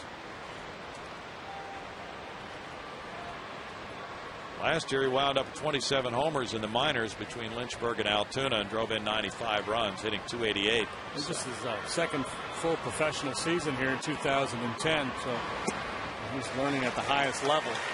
Good. There will be some bumps in the road, but he has tremendous promise. 4th strikeout for Oswalt.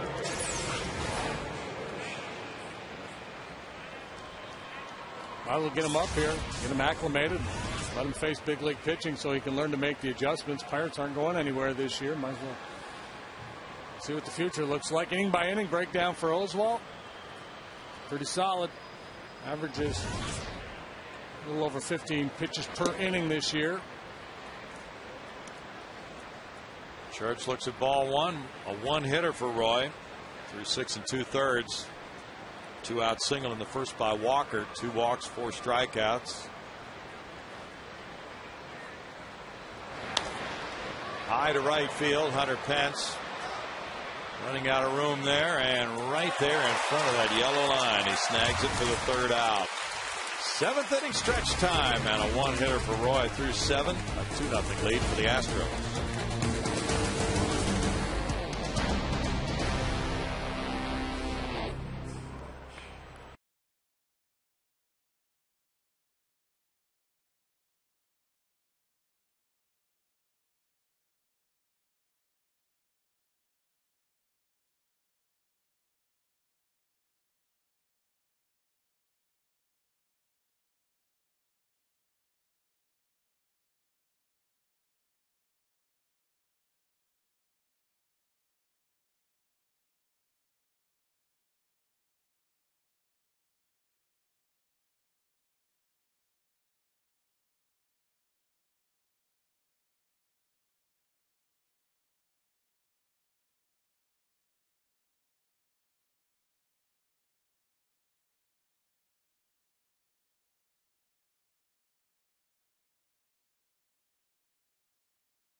The Astros with Chris Johnson come up in the 7th inning. He's 0 for 2.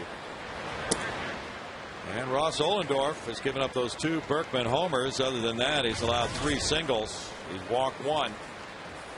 Keeping his club squarely in this game. Throwing ball 1 to Johnson. Ripped on a line to left field, and it's foul.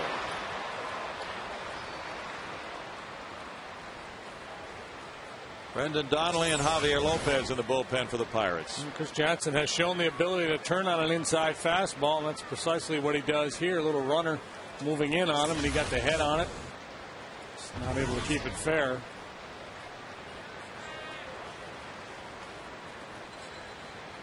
Well, Chris has hit the ball very hard since he came up. It's 2-1. Looking for his first hit against the Pirates. He's 0 for 10 against them this season. 0 for 17 in his career against the Buccos.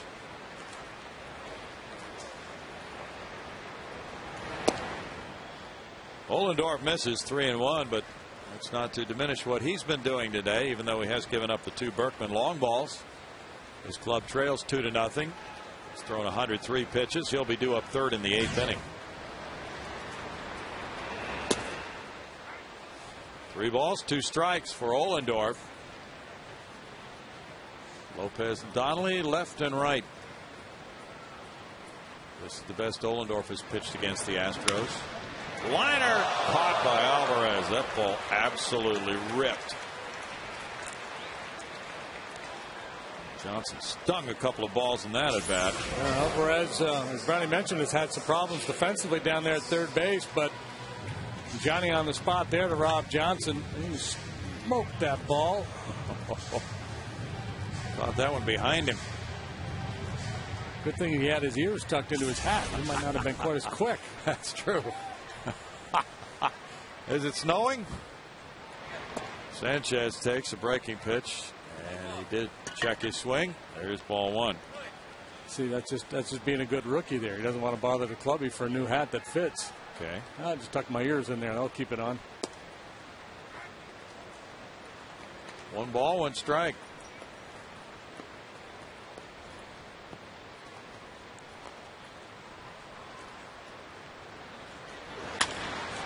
To left center field. A long run for McCutchen and extra bases for Sanchez. He is around second and stretching it out for third. Relay throw offline. He just gets there. Alvarez almost came back and tagged him out. It's a triple for Sanchez, his first.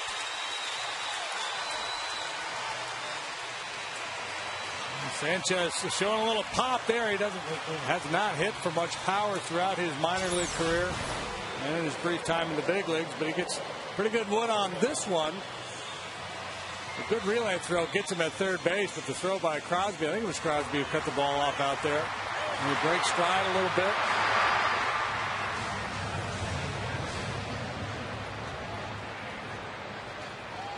Oh, good look at it right there. Hang on. Carlson right on top of the plate. Yes. First career triple. Now the infield is in. Oswalt with a fly ball. McCutchen will be able to throw to the plate. Sanchez with the tag. He is stopping. Good time to stop. 2 outs. Just wasn't deep enough. Especially after that sprint around the bases. He tries to fire it up again and go as fast as he can for the next 90 feet. Yeah, if the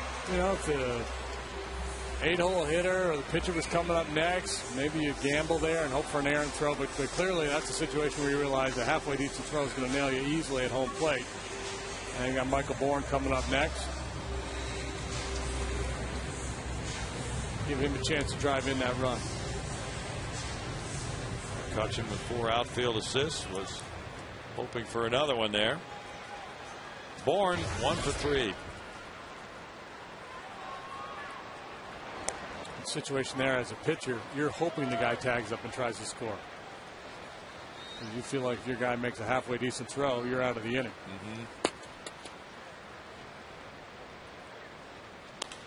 Bourne lines it to right.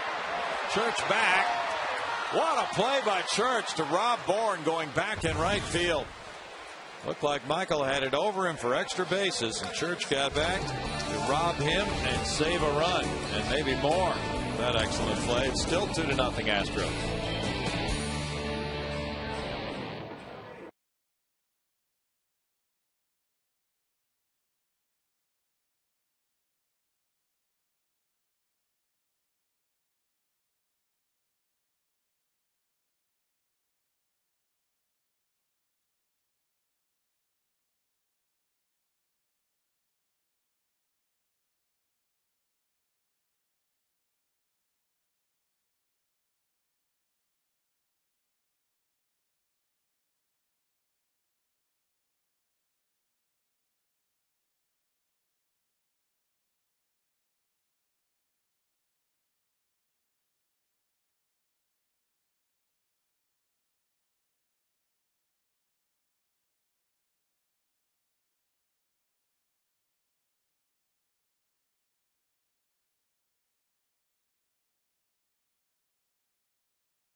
First up, he is 0 for 2. Fouled out to first and grounded to third. Bouncer off Roy. Sanchez behind him with a quick throw, and a stretching Berkman gets it. Out number 1. 1-6-3 if you're scoring at home. There's been some nice defensive plays in this ball game. Sanchez does a nice job reacting to that deflection. We're going to take a look at Roy. Hopefully he's okay.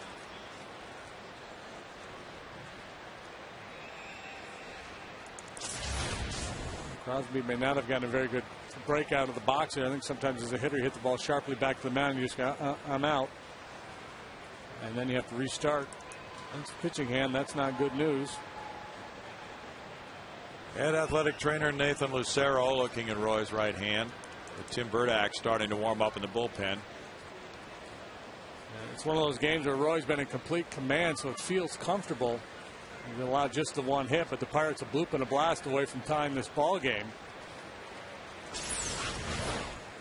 Falls off to the first base side when he finishes his delivery, and this ball right back at him. He's reaching with the glove and the hand all at once, and unfortunately gets the bare hand and not the leather. Now Delwyn Young has come out with Jaramillo scheduled to bat next, and then the pitcher's spot, and the Astros are warming up Brandon Lyon.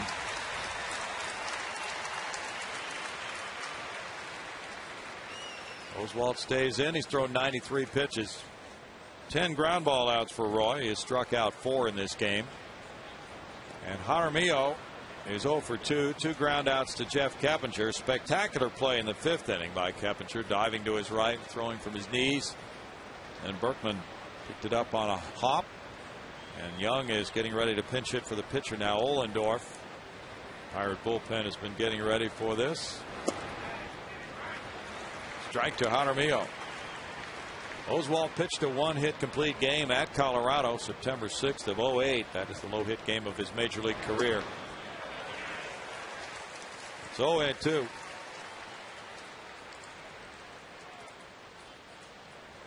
Roy has 18 career complete games, 6 shutouts. 1 ball, 2 strikes. Lyon and Burdack tuning it up.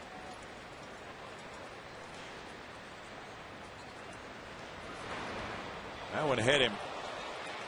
Jaramillo hit by a 1-2 curveball. And the Pirates get only their 4th base runner of the game. And this is the best kind of pitch to take one for the team. Oh, slow curveball, probably about 67 miles an hour. Armillo, the base runner. Delwyn Young, the pinch hitter for Ross Ohlendorf. Ohlendorf had a fine day in 7 innings. He allowed 7 hits, 2 runs. He walked only 1 and he fanned 5, giving up 2 Lance Berkman homers. Young has been pitch hitting well for the Pirates this season, a switch hitter, hitting .230 overall. Plays multiple positions. There's ball 1 to him. As a pinch hitter, he's 10 for 35, .286, 1 homer. He's driven in 5. It's pretty rare when a guy's significantly better in the pinch than he is overall. Yeah. He's had 113 at bats for Pittsburgh.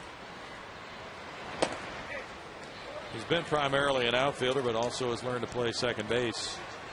2 balls, no strikes.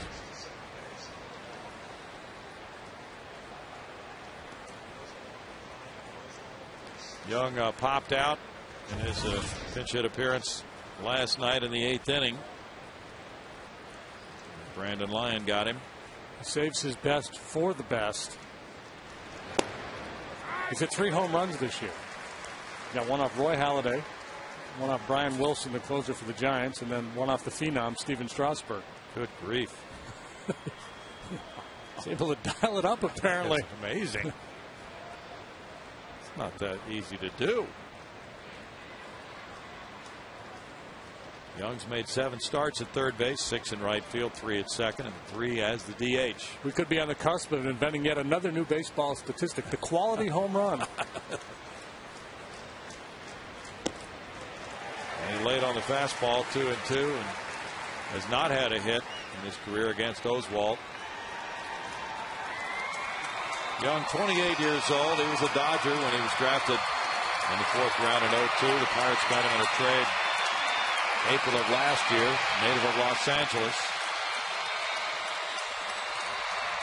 Joel Hanrahan's warming up. Strike 3. Strikeout number 5 for the Wizard. Time for the Jack in the Box standings. The St. Louis Cardinals will visit Minute Maid Park this weekend. It'll be their first trip here. The Astros have been to St. Louis twice already this year, and they've won 4 of 6 against the Redbirds there. Now they get them at Minute Maid starting tomorrow night. Redbirds are coming to town perhaps with their wings clipped a little bit after 2 dramatic losses, and now trailing the Rockies 3-0 this afternoon with Ubaldo Jimenez on the mound. We've got a pretty big hill to climb today. Ball 1 to Andrew McCutchen. He's 0 for 2 with a walk.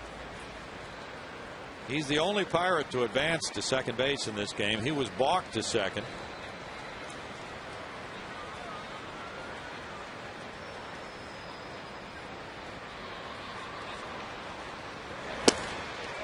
Good heater, and it's a 1-ball 1-strike count. 93 miles per hour and a tough spot to hit. 2 starts ago, Roy got thumped by the Rangers. They allowed 8 runs, 7 earned in 4 2/3. There's not a lot of runs since then.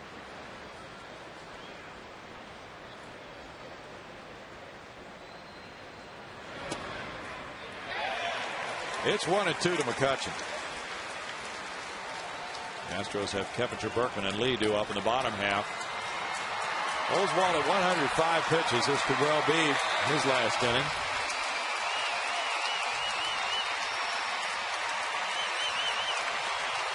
He'll check his right hand when he gets back in to see how that's holding up after the ground ball from Crosby.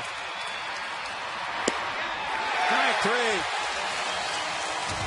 4th strikeout, the 6th strikeout rather for Roy in this ball game, and he has a 1-hitter through 8 and a 2-0 lead.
And our Verizon call to the bullpen brought to you by Verizon Wireless. And Donnelly pitching for the second time in this series. Lately has been scored upon twice in his last 9 games. He's given up 3 earned runs in the last 7 innings. He's 3-1 with a 5.61 ERA. And big right-hander, 39 years of age now. He's an interesting case in that it took him a long time to get to the big leagues, but he's had a nice long big league career since he got here. That you don't find that very often. Jeff Keppinger faces him. Looks the ball 1 up. Typically the guys that take 10 years to get to the major leagues do not have the skill set that allows them to stay here for a long time. Donnelly broke in with Anaheim in 2002. Continues to work as a big leaguer in 2010. He's been up and down a little bit over the years. 24,416 the paid attendance. He was actually an all-star with Anaheim in 2003.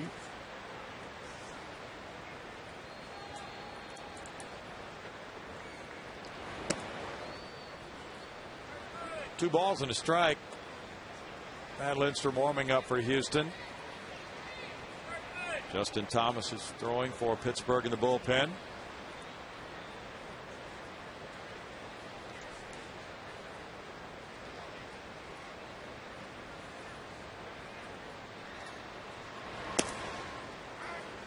Strike makes it 2-2 to Keppinger in that 0-3 season for Anaheim. He had 29 holds. He struck out 79 in 74 innings. 1.58 ERA for Brendan that year. Then in 07, ligament transplant surgery. Foul back, still 2-2 with Lance Berkman on deck. He's provided both the runs in this game with opposite field homers in the first and fourth innings off Ross Ohlendorf. Pitched very well. 7 innings, 7 hits, 2 runs, 1 walk, 5 strikeouts. The kids have had a great day of it.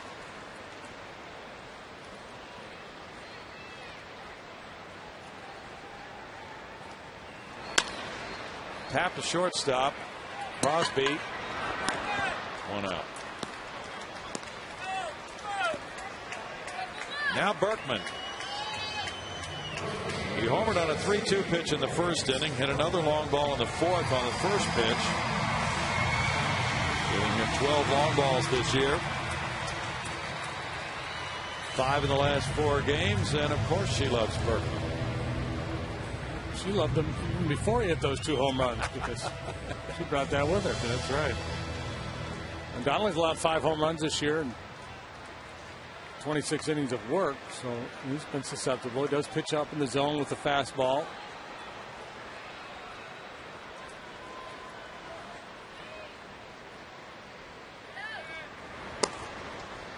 Strike to Lance, who made the remark a day or 2 ago that he thinks maybe after that knee surgery his leg has gotten a little bit stronger now. Hit 3 home runs in that game at Cincinnati in 0-2. This is his first multi-home run game of this season. 1 ball, 1 strike.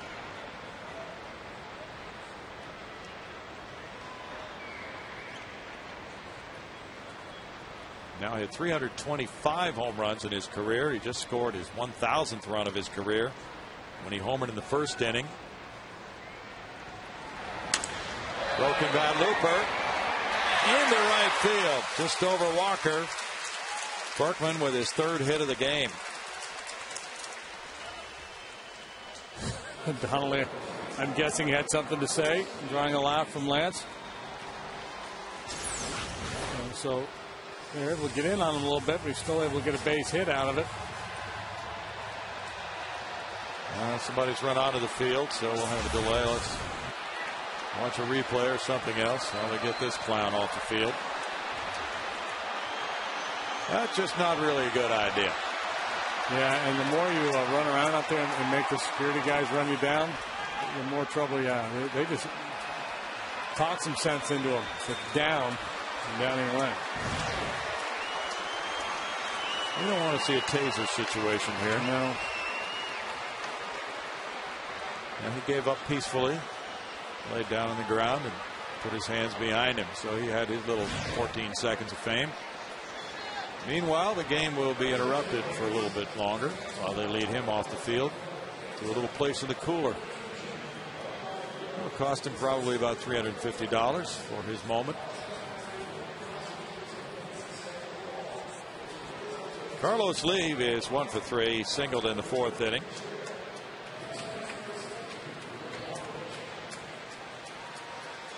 A field intrusion is considered criminal trespassing and will be prosecuted to the fullest extent of the law. I'm reading the scoreboard. Includes up to a $2,000 fine. Ooh, wow. Good. It's a nice deterrent. See, the fan who fell from that upper deck in Texas is all right. Nolan Ryan visited him, gave him a baseball. That was scary. Just a ball, folks. Let him go. Don't put yourself in peril for a foul ball. There was a kid years ago in Cincinnati who was in the second deck, and he was a football player on the Indiana football team. Huge arms. He leaned over and dropped the foul ball, lost his balance. He had one hand on the railing and was dangling from that railing and pulled himself up, and he made all the highlight shows that I think night. I remember seeing that video. It was amazing. Now Donnelly looks over at Berkman. Well, they got to get the gate open to get him out. Okay, it's locked on the field.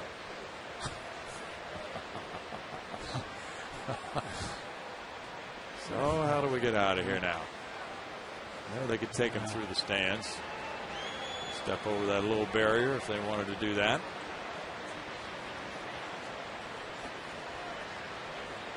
There we go.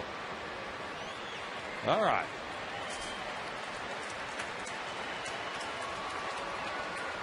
Hard-working security guys allow the game to continue.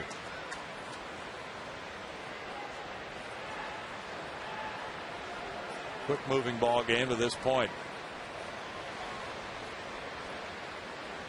Carlos Lee 1 for 3. The Astros have 8 hits to the Pirates 1 today. Houston trying to sweep its second 3-game series of the year here from Pittsburgh. Up the middle and past a diving Walker into center field. Berkman to second on a Lee single. Well, they are both heating up at the same time. 3 hits for Berkman and 2 for Lee today.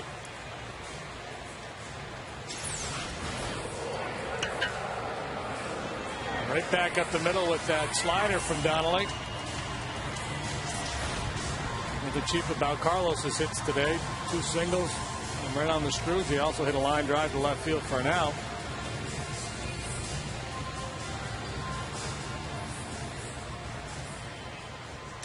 Hunter Pence has a walk and a single in this game. Also a stolen base. Cardinals got a run in the top of the 5th. They trail at Colorado 3-1.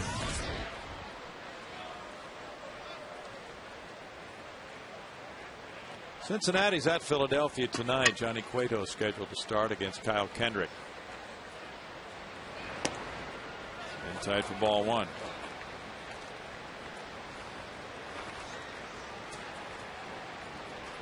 John Danks and the White Sox shut out the Angels 1-0 on 2 hits. The White Sox only got 3 hits. Danks goes to 8-7. His ERA a very good 3.29. He beat Irvin Santana. Donnelly really having a hard time locating here in this inning. Pitches he's trying to throw down and away. They're drifting up and in. He's in a bit of a perilous situation here with a couple on and 2 balls, no strikes to Pence.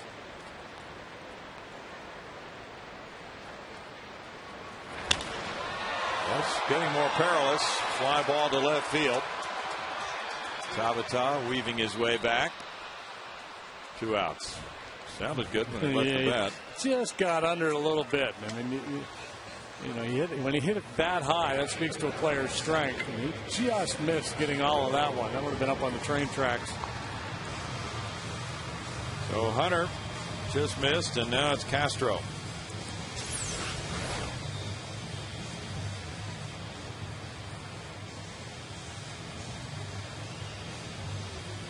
John Russell, they want a lefty for Castro. He's had one warming up. Thomas. Astros continue to get Lindstrom ready for the 9th inning in this 2-0 game. That's it for Donnelly, who leaves with 2 base runners aboard and 2 outs in the 8th inning. And the score 2-0 Astros. Back in a moment.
Now it's going to be the other lefty, Javier Lopez, coming out of the bullpen. Lopez with a 1-1 record at 2.87 ERA. Yeah, lefty specialist with his sidearm delivery you see there makes it tough on left-handed hitters.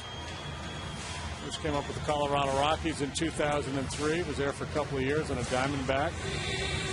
Spent better part of 4 seasons with Boston Red Sox. Some good, some not so good. This is his first year in a Pirate uniform. Performed pretty well. Yeah, sing it. Kids are into it. And Jason Castro's about to face Lopez. He is 0 for 3. 2 men on, 2 outs. The Astros have out-hit the Bucs 9-1. Castro looking for his first hit off a left-hander.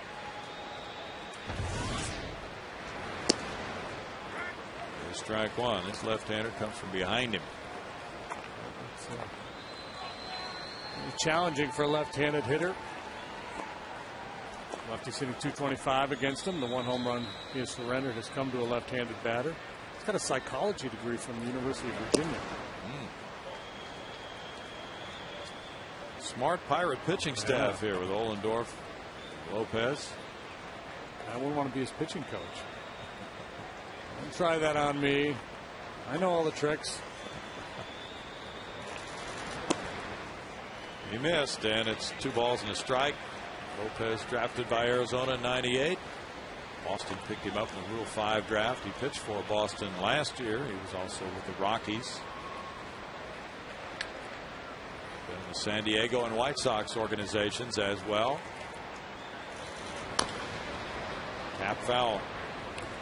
2-2 for Javier Lopez. Lopez gave up a run in 1 inning here Tuesday night. An RBI double by Hunter Pence. A home run by a lefty was by Prince Fielder.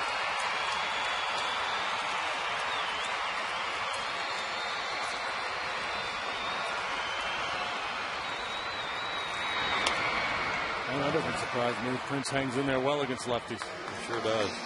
He got Tim Burdack earlier this year, too. Well, Prince and the Brewers are trailing the San Francisco Giants with Barry Zito on the mound 6-2. They're in the bottom of the 6th at Miller Park.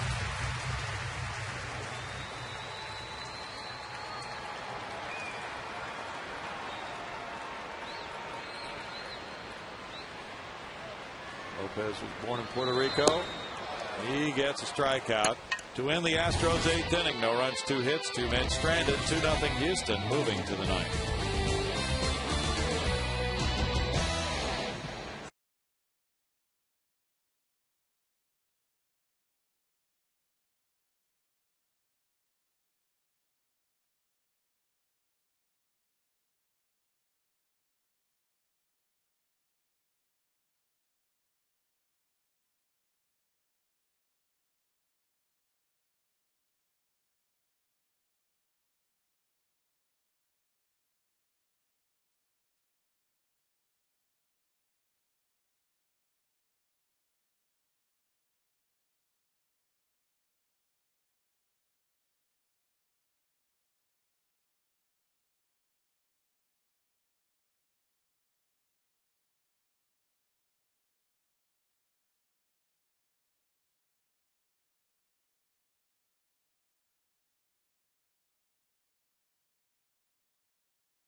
one hit, a first inning single with 2 outs to Neil Walker through the first 8. He has walked 2 and hit a batter. He has struck out 6. Jason Michaels takes over in left field for Carlos Lee in the number 4 spot in the lineup. The Astros have 1 complete game this year. Tabata takes a strike, showing Bud. He's 0 for 3 with Walker and Jones to follow in the Pirate 9th. The only Astro complete game came in a loss. Brett Myers at San Francisco, 4-3. Tapped the third and foul. Oswalt's last complete game came last July 17th at Los Angeles. He pitched a 4-hitter and gave up 1 run. He has 6 career shutouts, the last one against the Pirates in September of 08. He's at 108 pitches.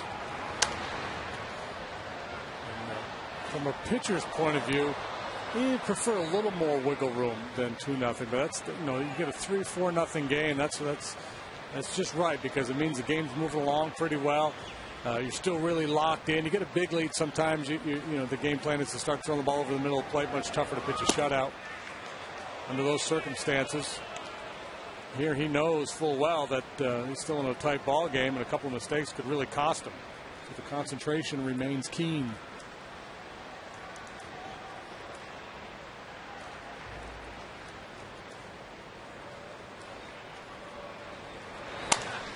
Line to Berkman. Yeah, boy, that's the second outstanding play he's made today. So doing it at bat and in the field. There's been a handful of really good defensive plays from both sides in this game. This ball off the bat looked like a knock, but Lance able to drop to his right and corral it.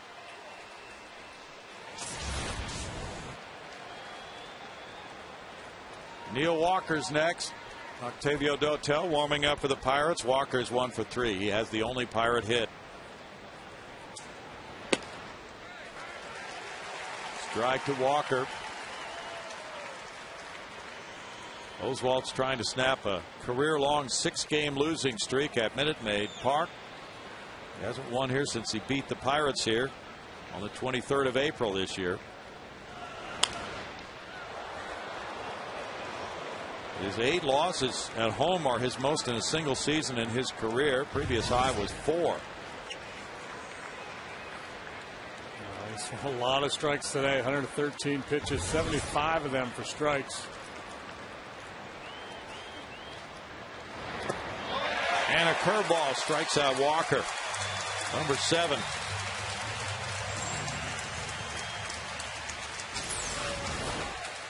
He's had 4 3-up, 3-down innings. And can he make it 5? Crowd standing. Could be the latest in a long list of Houston one-hitters. The O's Bros have had a time of it. Jones the batter. Strike 1. He's 0 for 3. And the only Pirate hit coming with 2 outs in the first inning. Neil Walker with a base hit to right field, and that's been it.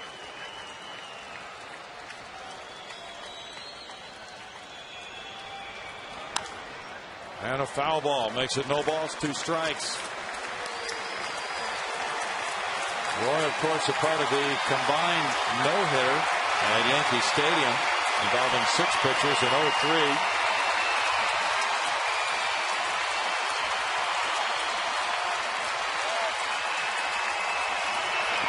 And a swing and a miss. Second one-hitter for Roy Oswalt.